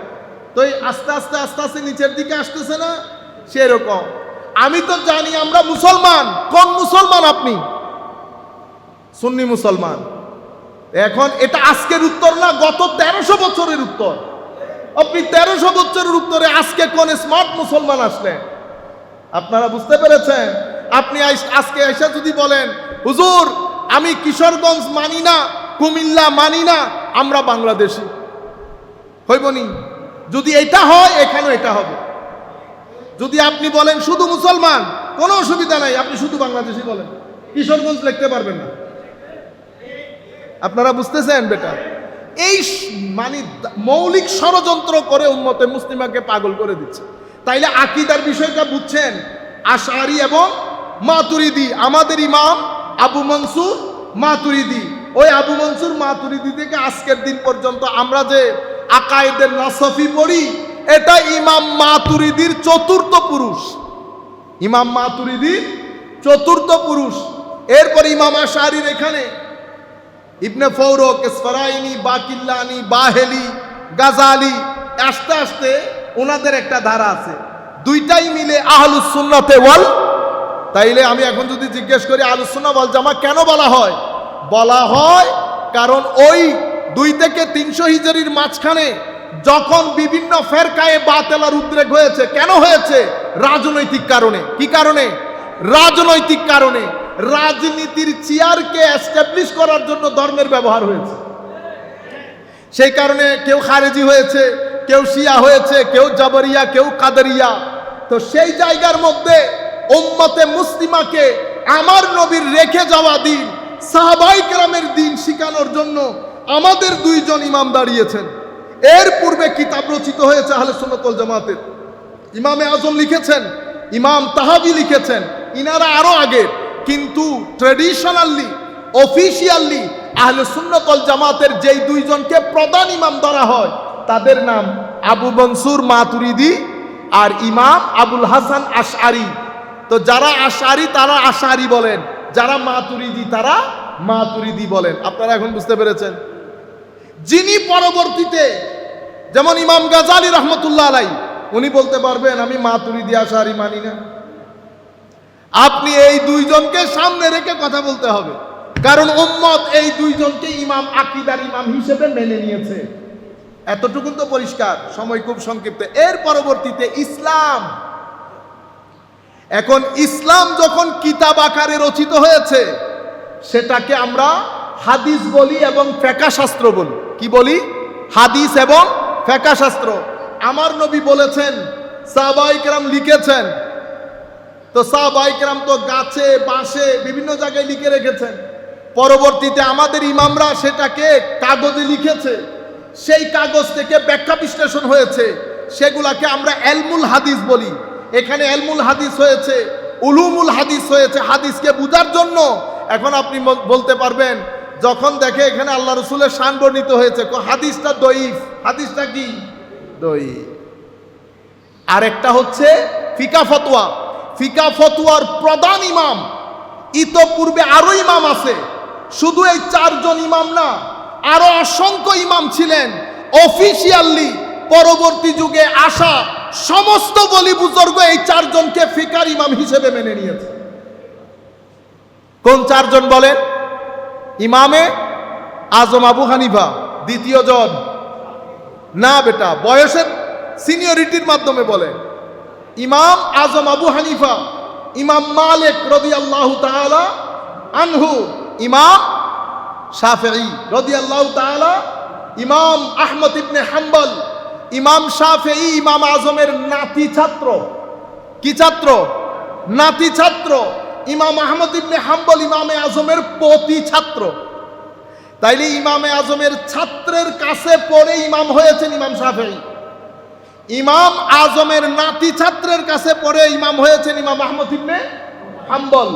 ইতোপূর্বে অসংখ্য ইমাম ছিলেন, কিন্তু এই 4 জনের উপর উম্মতে মুসলিমার সমস্ত ইমাম, ফিকহের ইমাম, হাদিসের ইমাম, আকীদার ইমাম, তাফসীরের ইমাম, তাসাউফের ইমাম, এই ব্যাকরণের ইমাম, ক্লাসিক্যাল সায়েন্সের ইমাম, সবাই মিলে এই 4 জনকে মাযহাবের ইমাম হিসেবে গ্রহণ করেছে।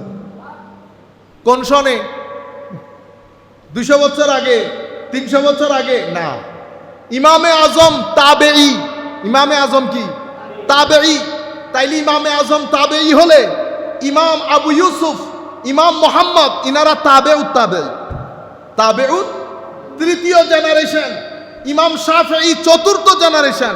আজকে তো না, 1250 বছর আগে এই মাযহাবের উপর কুল কায়নাতের জিন্ন ইনসান এই 4 জনকে ইমাম হিসেবে মেনে উম্মতে মুসলিমার নামাজ পড়া, শরীয়ত পালন করার ক্ষেত্রে একটা দারুণ ঐক্য সাধিত হয়েছে। সেই ঐক্যের মূলে আঘাত করছে আমাদের আহলে হাদিসের ভাইয়েরা। বুঝতে পেরেছেন? আপনার ইচ্ছে না করলে বেটা আপনি না করেন। আমি তো দলিল দিতে পারবো না, আমি কোনো দলিল বুঝি না। আমি আপনাকে বলতেছি গত 1200 বছরের জিন্ন ইনসানের ইমামগণ, সাধারণ মানুষের কথা বলতেছি না, জিন্ন ইনসানের ইমাম, সেটা ফেকার ইমাম, তফসিরের ইমাম, হাদিসের ইমাম, তাসাউফের ইমাম, তরিকতের ইমাম, ব্যাকরণের ইমাম, সমস্ত ইমাম, রাষ্ট্রপ্রধান, মুজাহিদিন সবাই মিলে এই 4 জনকে কি মেনে নিয়েছে? ইমাম মেনে নিয়েছে। এখন আপনি যদি মনে করেন আপনি ওদের চেয়ে বড় ইমাম, অসুবিধা নাই তো, অসুবিধা নাই, হইতেও তো পারে হঠাৎ করে ইমাম এসে গেছে, তো ওই ইমামের নাম হবে বেটা হঠাৎ ইমাম। এগুলা করিয়েন না। উম্মতে মুসলিমার ঐক্য সাধিত হয়েছে, আপনারা বুঝতে পেরেছেন? সমস্ত ইমাম 1200 বছরের, এটা আপনারা যদি একটু বুঝতে পারেন, আমি যদি আপনাদেরকে বুঝাইতে পারি, 1200 বছরে পিঁপড়া থেকে শুরু করে উপরের লেভেলের হাতি পর্যন্ত সমস্ত ইমামগণ এই 4 জনের এলমের চৌকটের সামনে মাথা নত করেছে। মানে এদের এলমের কোনো সীমা পরিসীমা নাই। আজকের যুগেও যদি বলি, আজকের যুগের এলমের কেবলা আজহার বিশ্ববিদ্যালয়, সেখানে যত বড় ইমাম সবাই কি বলে? আমি শাফি মাযহাবের একজন আদনা দরজার খাদেম। কেউ বলে মালিকি মাযহাবের আদনা দরজার খাদেম। সিরিয়াতে যান একই, দিমেশকে যান একই, ইয়েমেনে যান একই। আপনি বাংলাদেশের বড় বড় মাদ্রাসাগুলোর প্রত্যেকের মুহাদ্দিস মুফতি, ওনারা কি বলছেন? আমরা মাযহাব মানি না।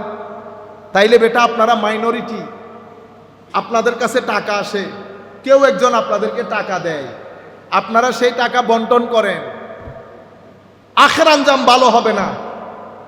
আপনি দলিল খুঁজতেছেন, যারা ফেকা ফতুয়া মানে না, দিন ধর্ম মানে না, তারাও তো কোরআন শরীফ থেকে দলিল দেয়। দলিল কোত্থেকে দেয়? যে আল্লাহ মানে সেও কোরআনের দলিল দেয়, যে আল্লাহ মানে না সেও কোরআনের দলিল দেয়। দলিল আপনি বুঝবেন না বলেও লাভ নাই। আপনারা বুঝতে পেরেছেন? আচ্ছা, এই হচ্ছে আমাদের ইসলাম, ইসলামের ট্রেডিশনাল বিষয়। এতটুকুন আপনারা হিম্মতের সাথে, কনফিডেন্সের সাথে যদি বুঝতে পারেন, এটা যদি আন্দাজে, আপনারা কোনোদিন দলিলে যাবেন না। দলিল কেন? কি দলিল বুঝবেন আপনি? আমি ফার্মাসি খুলে দিলাম, সমস্ত ওষুধপত্রগুলো লাগলাম, আপনি বলতেছেন হুজুর আমার মায়ের ব্রেন হ্যামারেজ হয়েছে। আমি যদি বলি যা ফার্মাসি থেকে ওষুধ নিয়ে আসেন, পারবেন? ওষুধ বের করতে পারবেন? কি লাগবে? আরে ফার্মাসিস্ট লাগবে তো। ফার্মাসিস্টকে যদি আপনি গিয়ে বলেন তুমি সরো, আমি কি ফার্মাসি কম বুঝি? এই কিতাব খুলে ফার্মাসির ওষুধ বের করতে পড়তে আম্মা জান ইন্না লিল্লাহ হয়ে যাবে। আপনারা বুঝতে পেরেছেন? আমাদের ভাইয়েরা না বুঝে দলিল দেয়, বুখারী শরীফের দলিল, মুসলিম শরীফ, বুখারী শরীফ আমি বুঝি না, দলিল দিব করতে গিয়ে। আমার আল্লাহ বলছেন তোমাদের ভিতরে একটা মাংসের টুকরা আছে, সেটা ঠিক হলে তুমি ঠিক, সেটা বেঠিক হলে তুমি বেঠিক। আমার আল্লাহ কোরআনে পাকের মধ্যে বলছেন ওয়া আম্মা ওয়া নাফসি ওয়া মা সাওয়াহা ফাআলহামাহা ফুজুরাহা ওয়া তাকওয়াহা কদ আফলাহা মান যাক্কাহা। তাইলে আমাদের সফল হওয়া নির্ভর করছে কিসের উপর? তাহলে এ হচ্ছে ইসলাম, এটা হচ্ছে ঈমান। এর পরের অংশের নাম কি? ইহসান। ইহসান কাকে বলে? ইহসান হচ্ছে আপনার ভিতরের জগতের মধ্যে একটা জায়গা থেকে ডিপারচার করতে হয় আরেকটা জায়গায় অ্যারাইভালের জন্য। কিছু জায়গা ছেড়ে দিতে হবে, কিছু জায়গায় ঢুকতে হবে। আমাদের ভিতরের জগতের মধ্যে আমার আল্লাহ কি কি দিয়েছেন? ডিজায়ার,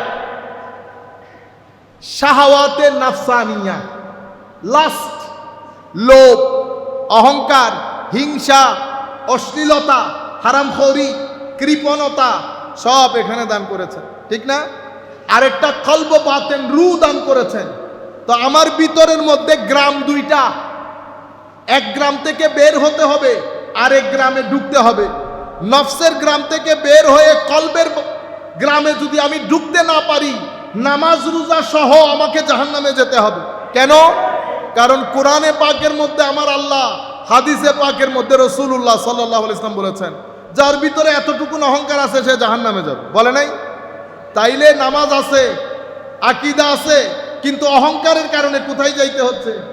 জাহান্নাম। আমার নামাজ আছে, আবার হিংসা আছে।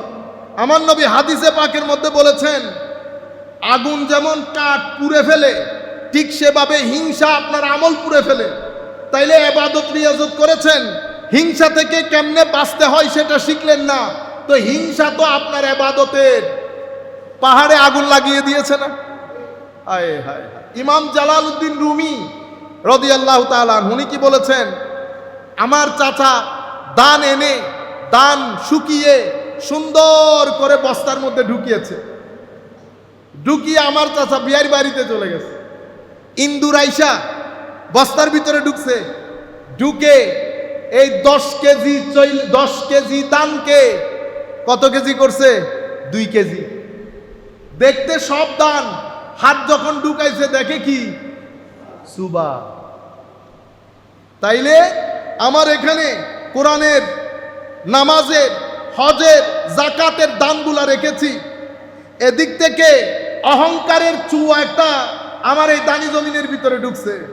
ঢুকা কোন সময়তে সে সব খাইয়া ছারকার করে দিছে আমি তো জানিও না। আমি তো অহংকারের মধ্যে আছি, নামাজ আছে, রোজা আছে, হজ আছে, জাকাত আছে, আমারে মারে কে? কিন্তু ভিতর থেকে চিটেঙ্গা ভাষায় বলে খোলপিল্লা করে দিছে। আপনারা বুঝতে পেরেছেন? তাইলে এহসান কাকে বলে?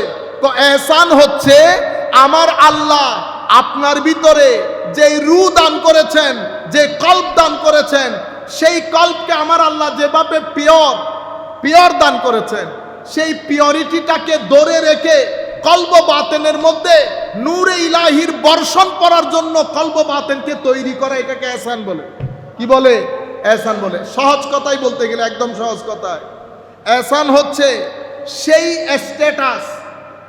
সেই স্ট্যাটাস আপনার কল্ব বাতেনের, যে স্ট্যাটাসে গেলে মানুষের অন্তর থেকে অহংকার কমে এসেছে, হিংসা কমে এসেছে, অশ্লীলতা কমে এসেছে। এগুলো সব অন্ধকারের না, আয়নার মধ্যে এগুলা কি হয়ে গেছে? ধুলোবালি পড়ে গেছে, চেহারা নজরে আসে না। যখন আস্তে আস্তে মোছা শুরু করেছেন তখন চেহারা নজরে আসে। তো নূরের বারিশ যে ওখানে পড়ে, নূরের বারিশ, এই ধুলা মাইলার কারণে নূরটা আয়নার ভিতরে জমতেছে না। যখন এটা সরে যায়, নূর জমে, বন্দার কল্ব বাতেনের মধ্যে তাকওয়া প্রতিষ্ঠিত হয়। যখন তাকওয়া প্রতিষ্ঠিত হয়, তখন নামাজে দাঁড়ালে সেই তাকওয়া নূর হয়ে অন্ধকার দূর করে দিয়ে বান্দার আল্লাহর মাঝে একটা নূরানি কানেকশন তৈরি করে। এটাকে কি বলে?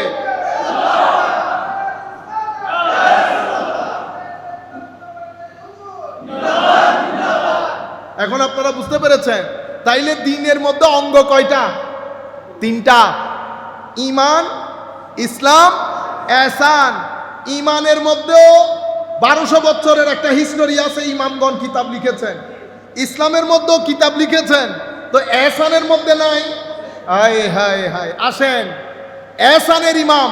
তো ইহসান কি সেটা আমার নবী সাহাবায়ে কেরামকে শিখিয়েছেন, সাহাবায়ে কেরাম তাবিঈনকে শিখিয়েছেন।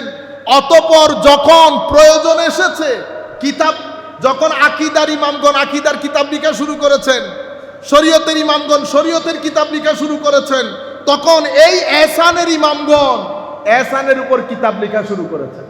সেই কিতাবগুলোকে আমরা তাসাউফের কিতাব বলি। কিসের কিতাব? তাসাউফের কিতাব। তাসাউফের কিতাব রচিত হয়েছে ইমাম শাফেঈ, ইমামে আজমের কোন ছাত্র বলেছি? নাতি ছাত্র। তাসাউফের কিতাব লিখছে কিনা? লিখছে। কিতাবুজ যুহদে ওয়ার রাকায়েক। আপনারা বুঝতে পেরেছেন? এর পরবর্তীতে উনারও সিনিয়র ইমাম আব্দুল্লাহ ইবনে মুবারক, কার ছাত্র? ইমামে আজমের ছাত্র না? হ্যাঁ, উনিও লিখেছেন কিতাবুজ যুহদে ওয়ার রাকায়েক। কিন্তু অফিশিয়ালি তাসাউফের কিতাবের মধ্যে অফিশিয়ালি আমরা যদি 3 যুগ ধরি, 3 যুগ সুফিয়ায়ে কেরামের, প্রথম যুগের সুফিয়ায়ে কেরাম কারা? যাদের সাথে তাবেউত তাবেঈনদের পিঠ লাগানো, ইনারা কারা? ইনারা হায় হায় হায়, ইমাম সাহাল তুস্তারি, ইমাম হারেস আল মুহাসিবি, ইমাম বাইজিদ বিস্তামি, ইমাম বগদাদি। পুরা নাম কি বলেন? জি, না না, বায়েজিদ বুস্তামি তো এটা আছে। বগদাদি কি নাম? হযরতে জুনায়েদ বগদাদি। জুনায়েদ বগদাদির চেয়েও সিনিয়র হচ্ছেন বায়েজিদ বুস্তামি। জুন্নুন আল মাসরি, শাকিক বলখি, হাতেম আল আসম। শাকিক বলখি ইমামে আজমের ছাত্র। শাকিক বলখি ইমামে আজমের ছাত্র। তো তরিকত কি বাংলাদেশে খালি? এটা আপনারা জানতে হবে না? তাইলে ইমামে আজমের ছাত্র সুফিকুল শিরোমণি, ওনার ছাত্র হাতেম আল আসম। ইনারা প্রথম যুগের আল্লাহর ওলি। সেটা কোন যুগ? 2 থেকে 300 হিজরির মাঝখানের লোক। 2 থেকে 300 হিজরির মাঝখানের লোক। তখনই তরিকতের তাসাউফের উপর কিতাব রচিত হয়েছে। কিন্তু অফিশিয়ালি তরিকত এবং তাসাউফের কিতাবের মধ্যে আমরা কিতাবুজ জুহদ ওয়ার রাকায়েক ইমাম শাফিঈ, রিসালা কুশাইরিয়া ইমাম কুশাইরি 300 হিজরির লোক, কুতুল কুলুব, আওয়ারিফুল মাআরিফ, কাশফুল মাহজুব, মানাজিলুস সাইরিন, ইহয়া উলুমিদ্দিন, এগুলা এখনো হুজুর গৌসুল আজম আসেন নাই। এখনো হুজুর গৌসুল আজম আসেন নাই। আমি ইনাদের পূর্বের 500 হিজরির প্রথম যুগের কথা বলছি, অতঃপর দ্বিতীয় যুগ। এরপরে ইমাম গাজালির সমসাময়িক হুজুর গৌসুল আজমের জমানা 500 থেকে 600 হিজরির মাঝখানে। এরপরে হুজুর গৌসুল আজমের জমানা শুরু হয়েছে, গুনিয়াতুত তালিমিনের জমানা। কিন্তু কাশফুল মাহজুব হুজুর গৌসুল আজমের 150 বছর আগে। এটা আপনাদের জানতে হবে। না জানলে এলমের ইনফরমেশনের যুগ। আপনি যখন এগুলা বলবেন, দেখবেন যাকে বলছেন সে কনভিন্স হয়ে যাচ্ছে। তাকে বুঝানো হয়েছে এটা 100 বছর শুধু বাংলাদেশ, ইন্ডিয়া, পাকিস্তানে ঘটনা সেরকম। ইমাম শাজলি, আমি নকশবন্দি, এগুলা তো পরবর্তী যুগে। আপনারা যাদেরকে চিনেন আওয়ারিফুল মা, এখন বলতেছি 500 হিজরি। সেই 2 থেকে 200 হিজরির পর থেকে তরিকত এবং তাসাউফের উপর কিতাব লিখিত হচ্ছে। তরিকত তাসাউফের ইমামগণ ছিলেন।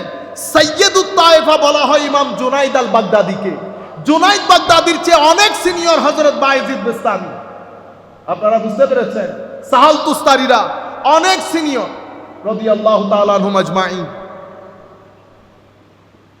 মোটামুটি একটা আইডিয়া পেয়েছেন না? তাইলে বুখারী শরীফ, মুসলিম শরীফ, হাদিসে পাকের মধ্যে যেমন 6টা বিশুদ্ধ গ্রন্থ আছে, তাসাউফ তরিকতেরও সেটা আছে। আকীদার কিতাবের মধ্যেও সেটা আছে। এটার একটা হিস্টোরিক্যাল ব্যাকগ্রাউন্ড আছে। তাইলে আপনি এখন 3টা শিখছেন না? ঈমান, ইসলাম, ইহসান। তাইলে পূর্ণাঙ্গ দিন যখন বলবেন, আমাদের এখানে যেটা হয়েছে, কেউ কেরাতের উপর অতিরিক্ত জোর দেয়, কেরাতের উপর। আইন কাফ শিখাইতে শিখাইতে পুরা জিন্দেগি খতম। এমন ভাবে ওয়াজ করে মনে হয় যেন এটাই শরীয়ত, এর বাইরে আর কিছু। ওনারা আরেকগুলার উপর জোর দেন না। আরেক দল ফেকা ফতোয়া নিয়ে এত সময় কাটান, সবাই মুফতি। সবাই কি? মুফতি। ওনারা মনে করেন এখানেই দিন, বাকিগুলা ছেড়ে দিয়েছে। আরেক দল শুধু তরিকত তাসাউফের উপর জোর দেয়, কেরাতেরও নাই, শরীয়তেরও নাই। ইয়া আইয়ুহাল্লাযীনা আমানু দুখুলু ফিস সিলমে কাফা হয় নাই। হবে কখন? যখন ঈমান, ইসলাম, ইহসান এই 3টা জিনিসকে নিয়ে সমানভাবে দ্বীনের ভিতরে ঢুকবেন, তখন ইয়া আইয়ুহাল্লাযীনা আমানু দুখুলু ফিস সিলমে কাফা, পূর্ণাঙ্গ দ্বীন হবে তখন। আপনি যদি তরিকত বাদ দেন, পূর্ণাঙ্গ হবে না। শরীয়ত বাদ দেন, মাযহাব বাদ দেন, পূর্ণাঙ্গ হবে না। কেরাত বাদ দেন, পূর্ণাঙ্গ হবে না। পূর্ণাঙ্গ দিন হবে যখন এই 3টা জিনিস একসাথে থাকবে। শরীয়তও আছে, কেরাতও আছে, নামাজ দোয়া আছে, অহংকারও আছে। ইবাদত কোনো কাজে আসতেছে? কোনো কাজে আসতেছে না। কারণ আমার নবী বলছেন, যার ভিতরে বিন্দু পরিমাণ অহংকার আছে সে জাহান্নামে যাবে। যার ভিতরে বিন্দু পরিমাণ হিংসা আছে তার আমল হিংসা জ্বালিয়ে ফেলবে। তাহলে আপনাকে জানতে হবে না হিংসা থেকে মুক্তি লাভ কেমনে করে, অহংকার থেকে মুক্তি লাভ কেমন করে, অহংকার বলে কাকে, অহংকার থাকলে কি কি জিনিস দিয়ে অহংকার বোঝা যায়, হিংসা কাকে বলে, হিংসা কিভাবে বোঝা যায়, কারণ যার ভিতরে হিংসা আছে সে কোনোদিন বলবে আমার ভিতরে হিংসা আছে? কোনোদিন বলবে না। যার ভিতরে অহংকার আছে সে কোনোদিন বলবে না আমার ভিতরে অহংকার আছে। সে দেখাবে আমাদের মতো আর কি, সে দেখাবে পৃথিবীর সবচেয়ে বড় বুজুর্গ। কিন্তু ইমাম গাজালি 10টা আলামত বলেছেন, কই 10 আলামতের কোনো একটা পাওয়া গেলে আপনি কি হিংসুক? তো ওই আলামতের 4টা-5টা তো আমার ভিতরেও আছে। সুতরাং আমরা আল্লাহর দরবারে কি দেখাবো? আল্লাহ আপনি মাফ করে দিলে মাফ, আটকাই ফেললে যাওয়ার কোনো উপায় নাই। কিন্তু আমি পারি না পারি, ইমানের অঙ্গ কিন্তু 3টা, ইমানের অঙ্গ 3টা। এখন আপনি যদি বলেন আমি এটা মানি, তরিকত তাসাউফ মানি না, আপনার বিষয়। আপনি যদি বলেন বাংলাদেশ মানি, কিশোরগঞ্জ মানি না, আপনার বিষয়। আপনারা বুঝতে পারতেছেন? বাংলাদেশ মানি, কিশোরগঞ্জ মানি না, মানে আমি বাংলাদেশি, আমি কিশোরগঞ্জও বুঝি না, চিটাংও বুঝি না, সিলেটও বুঝি না। তা আপনাকে 2 অবস্থা থেকে 1 অবস্থা মেনে নিতে হবে। হয় মানসিক যন্ত্রণায় আছেন, বুঝতে পেরেছেন, অথবা কোনো জায়গা থেকে টাকা খেয়ে বিদ্রোহ ঘোষণা করতেছে। 2 অবস্থা থেকে খালি, আপনারা বুঝতে পেরেছেন বিষয়টা? এই 3টা জিনিস আমি চাইতেছি, আমি আবার শর্টকাট করে আপনাদেরকে বলি, বস ক্লাস হয়ে যাক, মুখস্থ করে ফেলবেন। এবং এলমি জিনিস, অতিরিক্ত ওয়াজ কালামের আয়োজন করিয়েন না। ওয়াজ কালাম করার আগে চিন্তা করবেন এখান থেকে আমার বেনিফিট কি। আপনি আমাকে এত টাকা দিয়ে কেন আনবেন? আপনারা বুঝতে পারতেছেন? লাখ টাকা দিয়ে মজলিস সাজান, কোনোদিন চিন্তা করে দেখছেন এই মজলিস থেকে আপনি পাইছেন কি? সমস্ত এলাকার লোক মিলে টাকা তুলে স্কুল করেন, ইসলামিক স্কুল করেন, মাদ্রাসা করেন, স্মার্ট মাদ্রাসা। বুঝতে পেরেছেন? আপনাদের কিশোরগঞ্জের মধ্যে ইন্টারন্যাশনাল দুনিয়া ত্রিমুখী হামলা করছে আপনার উপরে। এক হামলাতে আকীদা নষ্ট, এক হামলাতে আখলাক নষ্ট, আরেক হামলাতে আপনি সুদ ঘুষ হচ্ছেন না, সুদ ঘুষ। এনজিও গুলো আপনাকে টাকা দিয়ে দিয়ে আমাদের ধানি জমিনগুলো অধিগ্রহণ করছে না, করতেছে কিনা? তাইলে আমি মসজিদ থেকে তাকুয়ার কথা বলে কোনো লাভ আছে? আমার কৃষকের পেটে ভাত নাই, তার ধানি জমি আরেকজনে দখল করে নিয়ে গেছে। আমি মসজিদের মধ্যে বসে বসে যদি তারে তাকুয়া শিখায়, কাজে আসবে? কি করতে হবে? এই জায়গা থেকে উদ্ধার করার জন্য আমাদের কৃষকদেরকে, গরিব মেহনতি জনতা থেকে, এই বিশাল ষড়যন্ত্র থেকে রক্ষা করার জন্য কি কি পদক্ষেপ নেওয়া হইতে পারে, আমাদের সবাই বসে যখন সিদ্ধান্ত নেব, আমার আল্লাহ রহমতের চাদর দিয়ে আবৃত করবেন, এটা জিহাদের চেয়ে বেশি সওয়াব পাবে। মৌলিক কাজ করেন, এমন কিছু করেন আমাদের ছেলেপুলেরা ফাইনান্সিয়ালি, অর্থনৈতিকভাবে তারা একটা আশ্রয় খুঁজে পাবে। পকেটে 10 টাকা নাই, সেই দিনের কাজ কিভাবে করবে? পারবেন? এগুলা খুঁজে বের করেন। যেহেতু আমরা কোনো কাজ করি না, যেই ব্রেইনে কোনো কাজ নাই, সেই ব্রেইনে সকাল সন্ধ্যা শয়তান ওয়াসওয়াসা ডালে। আপনি অতিমাত্রায় ফেসবুকে কাজ করতে পারতেছেন, কারণ আপনার হাতে কাজ নাই। আপনাদের এখানে এনজিও নাই? 7, 7, 5, 14 বুঝিয়ে আমাদের ধানি জমিনগুলো অধিগ্রহণ করছে না। তাইলে এখান থেকে বের করার জন্য, তরুণ প্রজন্মকে ফ্রাস্ট্রেশন থেকে বাঁচানোর জন্য কোনো একটা ওয়ে আউটকে আমরা বের করতে পারবো না? আপনাদের এখানে আমাদের আহলুস সুন্নাহ ওয়াল জামাতে সাধারণ মুসলমানদের কাছ থেকে আমরা যদি 200 জনের কাছ থেকে 1 লাখ টাকা নেই, কয় লাখ টাকা হয়? অনেক একটা অ্যামাউন্ট হয়ে গেল না? সেই অ্যামাউন্টটা এমন জায়গায় কাজ করান, ফার্ম করেন, মাছের চাষ করেন, ছেলেদেরকে অর্থনৈতিকভাবে সচ্ছল করেন। আপনারা যাদেরকে বাতিল বলেন, তারা এমনভাবে অর্থনৈতিক সচ্ছলতা দান করেছে, তাদের কাজ এত দ্রুত গতিতে এগিয়ে যাচ্ছে, আপনাদের এলাকার কিছুদিনের মধ্যে 80% মসজিদ তাদের দখলে চলে যাবে। আপনি বসে বসে আমাদের বিরুদ্ধে একজনের বন্দুক তুলে ধরে রাখেন কেন? আমাদের ভিতরে আমাদের ওই ভাইদের ইনভেস্টমেন্ট আছে। আমাদের ভিতরে শুধু কাদেরই নাম লাগাইলে হবে না, কাদেরই নাম লাগাইলে, সেই জন্য আমি মাঝখানে একটা কথা বলেছি আপনাদেরকে, বাড়ি হিন্দু, বাড়িতে হিন্দু, মনে মুসলমান। শরীয়তের ইমামগণ বলছেন এই ব্যক্তি আল্লাহর দরবারে মুসলমান, মানুষের দরবারে কাফের। তুমি তারে মন্দিরে জ্বালাও, সমুদ্রে ভাসাও, আমার আল্লাহ ফেরেশতা দিয়ে তাকে কবরের ব্যবস্থা করবে, কারণ সে অন্তর থেকে মুসলমান, কোনো কারণে বলতে পারে নাই। আবার আমাদের ভিতরে কিছু লোক মুনাফিক, নামে কাদেরি। কেমনে বুঝবেন? যখন দেখবেন ক্ষণে ক্ষণে কথা তুলে আমাদের অগ্রযাত্রাকে রোধ করছে, তরুণ প্রজন্মকে ফ্রাস্ট্রেটেড করছে, বুঝতে হবে এদের পেছনে ইনভেস্টমেন্ট হয়েছে, এদের পিছনে ইনভেস্টমেন্ট হয়েছে। আমাদের সমস্যা হচ্ছে আমরা ফৌজুর, আমরা তো আসলে এই ভিডিও করি, সবার বক্তব্য দিতে হয়, বুঝতে পেরেছেন? এই কারণ আমরা তো নিউট্রাল থাকতে হয়। আমরা কি থাকতে হয়? নিউট্রাল। আসল সন্তানের পরিচয় ওইটা না। বাবার কোলে বসে মায়ের বিচার, মায়ের কোলে বসে বাবার বিচার। সম্মানিত উপস্থিতি, কাজেই ছেলেদেরকে ফ্রাস্ট্রেশন থেকে বাঁচাতে হবে। ব্যবসা করেন, একটা দোকান হলেও খুলেন, কর্জে হাসানা আমাদের ছেলেদেরকে, যাদের কাছে এক্সট্রা টাকা আছে 50,000 টাকা কর্জে হাসানা দেন। এমন একটা মুনাফিকের জমানায় এসেছি, টাকা নেওয়ার সময় আমরা কত কাকুতি মিনতি করি, টাকা দিয়ে গেলে ইন্না লিল্লাহি ওয়া ইন্না ইলাইহি রাজিউন। আমাদের ইসলামের ব্যবসার জগতে রেভলিউশন তৈরি করার জন্য কুরআনে পাকের মধ্যে আল্লাহ বলেছেন, হাদিসে পাকের মধ্যে রাসূলুল্লাহ বলেছেন সাল্লাল্লাহু আলাইহি ওয়াসাল্লাম, কর্জে হাসানা দেওয়ার জন্য, কর্জে হাসানা দেওয়ার জন্য। ইন্নাল মুসাদ্দিকিনা ওয়াল মুসাদ্দিকাত ওয়া আকরাদুল্লাহ কারদান হাসানা ফায়ুদাআফু লাহুম আজরান কারীমা। আমার আল্লাহ কর্জে হাসানা দিতে বলেছেন। আমার কাছে 10 লাখ টাকা পড়ে আছে, আমি জানি আমার এই ভাইকে 1 লাখ টাকা দিলে ব্যবসা হয়। আপনারা বেটা এগুলা মৌলিক কথা, পেটে ভাত না থাকলে আপনি দিন ধর্মের কাজ কি করে করবেন?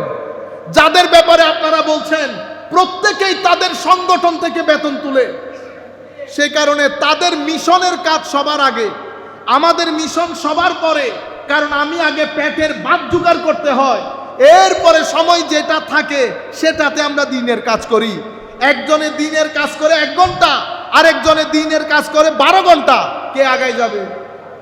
ও ভাই, আপনি মাত্র যাত্রা শুরু করেছেন, আপনি ঘাটে পৌঁছতে পৌঁছতে সে তো ঢাকায় পৌঁছে কাতার পৌঁছে গেছে। আপনারা বুঝতে পেরেছেন? আমরা এশকের কথা শুনে চলে যাই, আপনি বাসার মধ্যে গিয়ে ভাত খাবেন কিভাবে? এই জন্য আমার নবী সাল্লাল্লাহু আলাইহি ওয়াসাল্লাম সাহাবায়ে কেরামের মধ্যে ভ্রাতৃত্বের বন্ধনে তাদেরকে আবদ্ধ করে আমার নবী প্রথমে ফাইন্যান্সিয়াল ক্রাইসিসকে খতম করেছে। সাহাবায়ে কেরামের মধ্যে ফাইন্যান্সিয়াল ক্রাইসিস খতম করেছেন। মদিনা শরীফ, মক্কা শরীফ থেকে যে সমস্ত সাহাবীরা এসেছেন, প্রত্যেক সাহাবীকে মদিনা শরীফের কোনো না কোনো সাহাবীর ঘরে অ্যাকোমোডেট করে আগে ফাইন্যান্সিয়াল ক্রাইসিস আমার নবী খতম করেছেন। নতুবা সাহাবায়ে কেরাম কি মিশনের কাজ করতে পারবে? এনজিও গুলা এসে ছোট ছোট সামান্য টাকা দিয়ে পুরা এই এলাকার গরিব এলাকার মেহনতি গোষ্ঠী এলাকার জায়গা সম্পত্তিগুলা লাঠে তুলতেছে। আমাদের কিছু করার নাই, অনেক কিছু করার আছে। ছেলেদেরকে নিয়ে বসেন, ব্রেইন খাটান, কি কি করা যায়। আপনি 1 বার বসবেন, 2 বার বসবেন, 3 বারের মধ্যে আমার আল্লাহ ইলম ও হিকমতের দরজা খুলে দেবেন। দেখবেন অনেক জিনিস বুঝে আসছে, কর্মে পরিণত করেন, টাকা পয়সা তুলে এটা আরেকটা ইনভেস্টমেন্ট হয়। আপনারা আপনাদের ছেলেদেরকে ফাইন্যান্সিয়ালি কাজে লাগান, নতুবা আগামী 10 বছর পরে আমাদের ছেলেদেরকে টর্চ লাইট নিয়ে খুঁজতে বের হইতে হবে, আছে কিনা। ঢাকাতে আমরা সমাবেশ করি নাই? করেছি। চেয়ার খালি ছিল, চেয়ার খালি ছিল। কয়টা চেয়ার খালি ছিল? কেন? অদূরদর্শিতা, অদূরদর্শিতা। আমাদেরগুলো আমাদেরকে স্বীকার করতে হবে। এখন তায়রুল কাদেরী নিয়ে আপনারা উঠে পড়ে লেগেছেন না? কেন করেছেন? কারণ ওইটা যেন ধামাচাপা পড়ে যায়, ওইটা নিয়ে যেন কেউ প্রশ্ন না তুলে। তায়রুল কাদেরী এই দেশের জন্য কি রেলেভেন্ট ইস্যু? তায়রুল কাদেরীকে তুলে সমুদ্রে নিক্ষেপ করেন, অসুবিধা আছে? তায়রুল কাদেরী আপনাদেরকে চিনে না, আপনারা তায়রুল কাদেরীকে চিনেন। তায়রুল কাদেরী এই দেশের সমস্যা হবে কেন? কোনো সমস্যা নাই। এখানে বেটা ইনভেস্টমেন্ট হয়েছে, কারণ আহলুস সুন্নাহ ওয়াল জামাতের গ্রাউন্ড থেকে একটা আওয়াজ উঠেছে, যেই আওয়াজ ওই বাতুলতার ঘরের মধ্যে আগুন লাগিয়ে দিয়েছে। তারা চায় এই আওয়াজকে বন্ধ করে দিতে। এই আওয়াজ যদি বন্ধ করে দেওয়া যায়, আহলুস সুন্নাহ ওয়াল জামাত আগামী 100 বছর পর্যন্ত দাঁড়াতে পারবে না। দাঁড়াতে যে পারবে না সেটা ঢাকার সমাবেশের মধ্যে পুরো বাংলাদেশের মানুষ দেখেছে। 1-1.5 হাজার মানুষ, আমাদের সমস্ত তরিকতের লোক স্টেজের মধ্যে বসা, কোনো মানুষ যায় নাই। পৃথিবীর মানুষ দেখেছে না, বাতিলরা দেখেছে না, তারা জানে এই ব্যক্তির গলার আওয়াজ বন্ধ করে দিতে পারলে আমাদের সামনের যাত্রা অনেক মসৃণ হয়ে যাবে। তারা যাকে টপ লিস্টে রেখেছে তার বিরুদ্ধে আপনারা পিছনে লেগেছে। আপনারা বেটা পিছনে লাগলেও কোনো কিছু যায় আসে না, না লাগলেও কোনো কিছু যায় আসে না। কেন? মানুষ বলবে 1,500 মানুষ। কি বলবে? 1,500 মানুষ। বলে লাভ নাই, আপনি কিন্তু 1,500 মানুষ। আপনারা বুঝতে পেরেছেন? এই একটা জিনিসকে ধামাচাপা দেওয়ার জন্য তারুল কাদরি। আমি আসার আগে এগুলো ছিল, আমি আসার আগে জমিয়তুল ফালার বক্তব্যের আগে এগুলো ছিল। জমিয়তুল ফালা ময়দানে শুহাদায়ে কারবালা মাহফিলের ইতিহাসের মধ্যে এত মানুষ হয় নাই। বাতিলের ঘরে আগুন লেগে গেছে। কিসের কারণে এত মানুষ? সম্মানিত ভাইয়েরা, তখন আমাদের ভিতরে কিছু ভাইয়ের পেছনে এরা টাকা খরচ করেছে। যদি পরিস্থিতি বাধ্য করে একজন করে নাম বলে দেব, যদি পরিস্থিতি বাধ্য করে এমন এমন জায়গা থেকে এমন কথা বলবো, আল্লাহ রাসূলের ইজ্জতের কসম, ঘর থেকে বের হইতে পারবেন না। ঘর থেকে বের হইতে পারবেন না। কিচেন থেকে শুরু করে বেডরুম পর্যন্ত খবর সিনার ভিতরে আছে।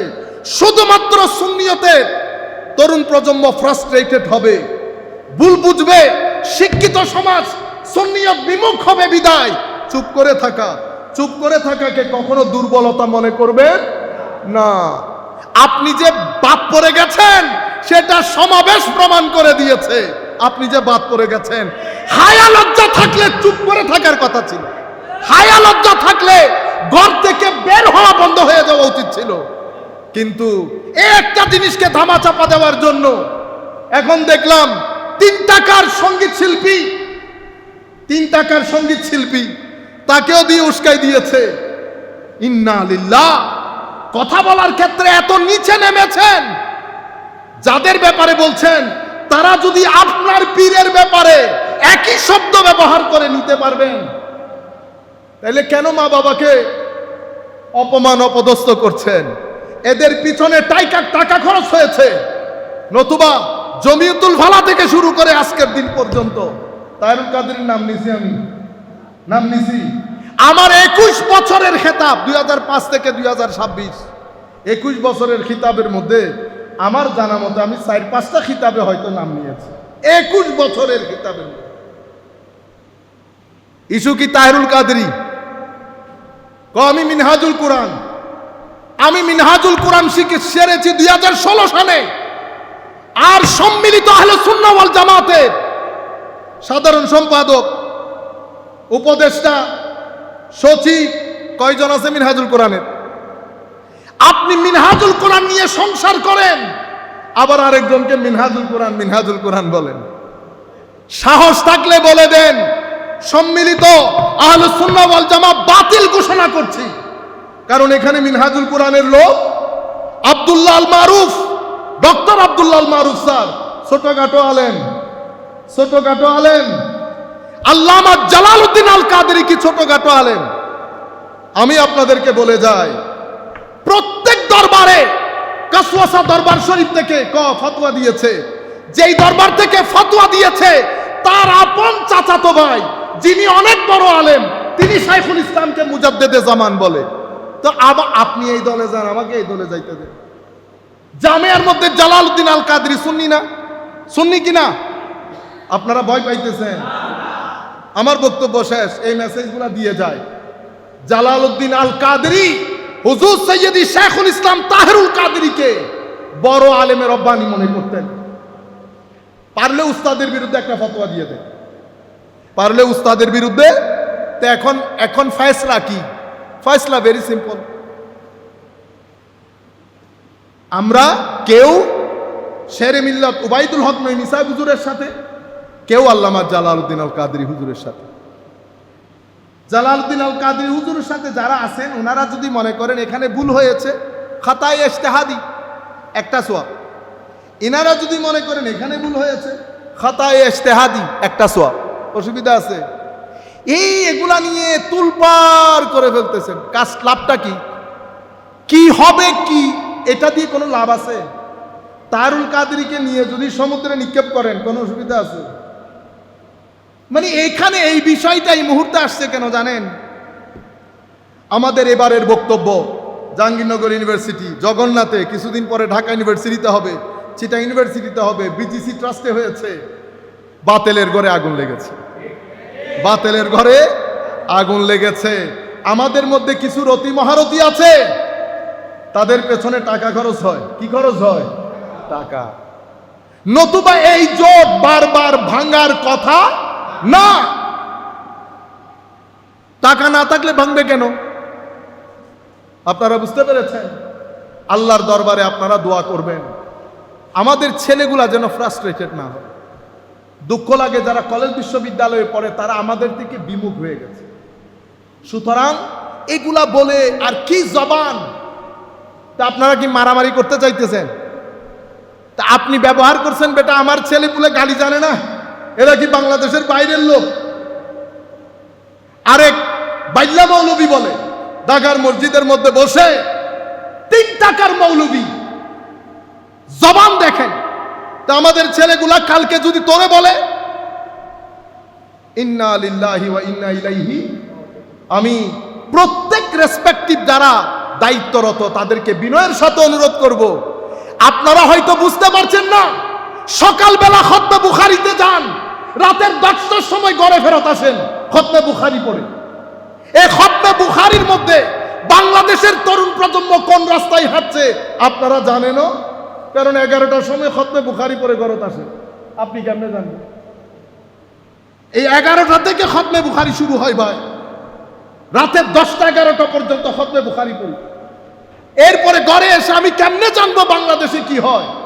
সবাই বসে খতমে বুখারী পড়ি একসাথে। এতগুলো অরাজকতার মধ্যে এখানে কোনো তরবিয়ত নাই। আপনারা বুঝতে পেরেছেন? বাইরে কে কি করছে না করছে বাদ দেন, নতুন ভাবে কাজ শুরু করেন। এই প্রজন্ম কেন বিমুখ হচ্ছে এগুলো আমরা ফাইন্ড আউট করি। নতুবা আমার মতো লোক 100 জন চলে গেলে কি হবে? সুন্নিয়তের কোনো ক্ষতি হবে? আরে ভাই, ইমাম গাজালি চলে গেছে, সুন্নিয়তের ক্ষতি হয় নাই, আমি কোন পুকুরের মাছ? বুঝতে পেরেছেন? সুতরাং আপনারা সবাই মিলে ঐক্যবদ্ধ হয়ে, সামান্য মতেরও মিলে এটা থাকবে, ঐক্যবদ্ধ হয়ে অ্যাক্টিভ চিন্তা করেন। ছেলেগুলাকে কি করে আপনার ভিতরে রেখে দিবেন সেই চিন্তা করেন। আদব শিখুক, তরবিয়ত শিখুক, দিন শিখুক। আপনারা ছেলেপুলে যারা আছেন তাদেরকে বলবো, বেটা অতিরিক্ত ফেসবুক, এই স্ক্রিন এগুলা ব্যবহার না করে বইপত্র পড়েন, বইপত্র পড়েন, শিখেন, মানুষকে শিক্ষা দান করেন। আল্লাহ রাব্বুল আলামিন আমাদের হামি ও নাসির হোক। মাওলাই করিম আমাদেরকে কবুল করুক। আপনাদের সকলকে ধন্যবাদ জানিয়ে আমরা আমাদের বক্তব্য শেষ করছি। আসসালামু আলাইকুম।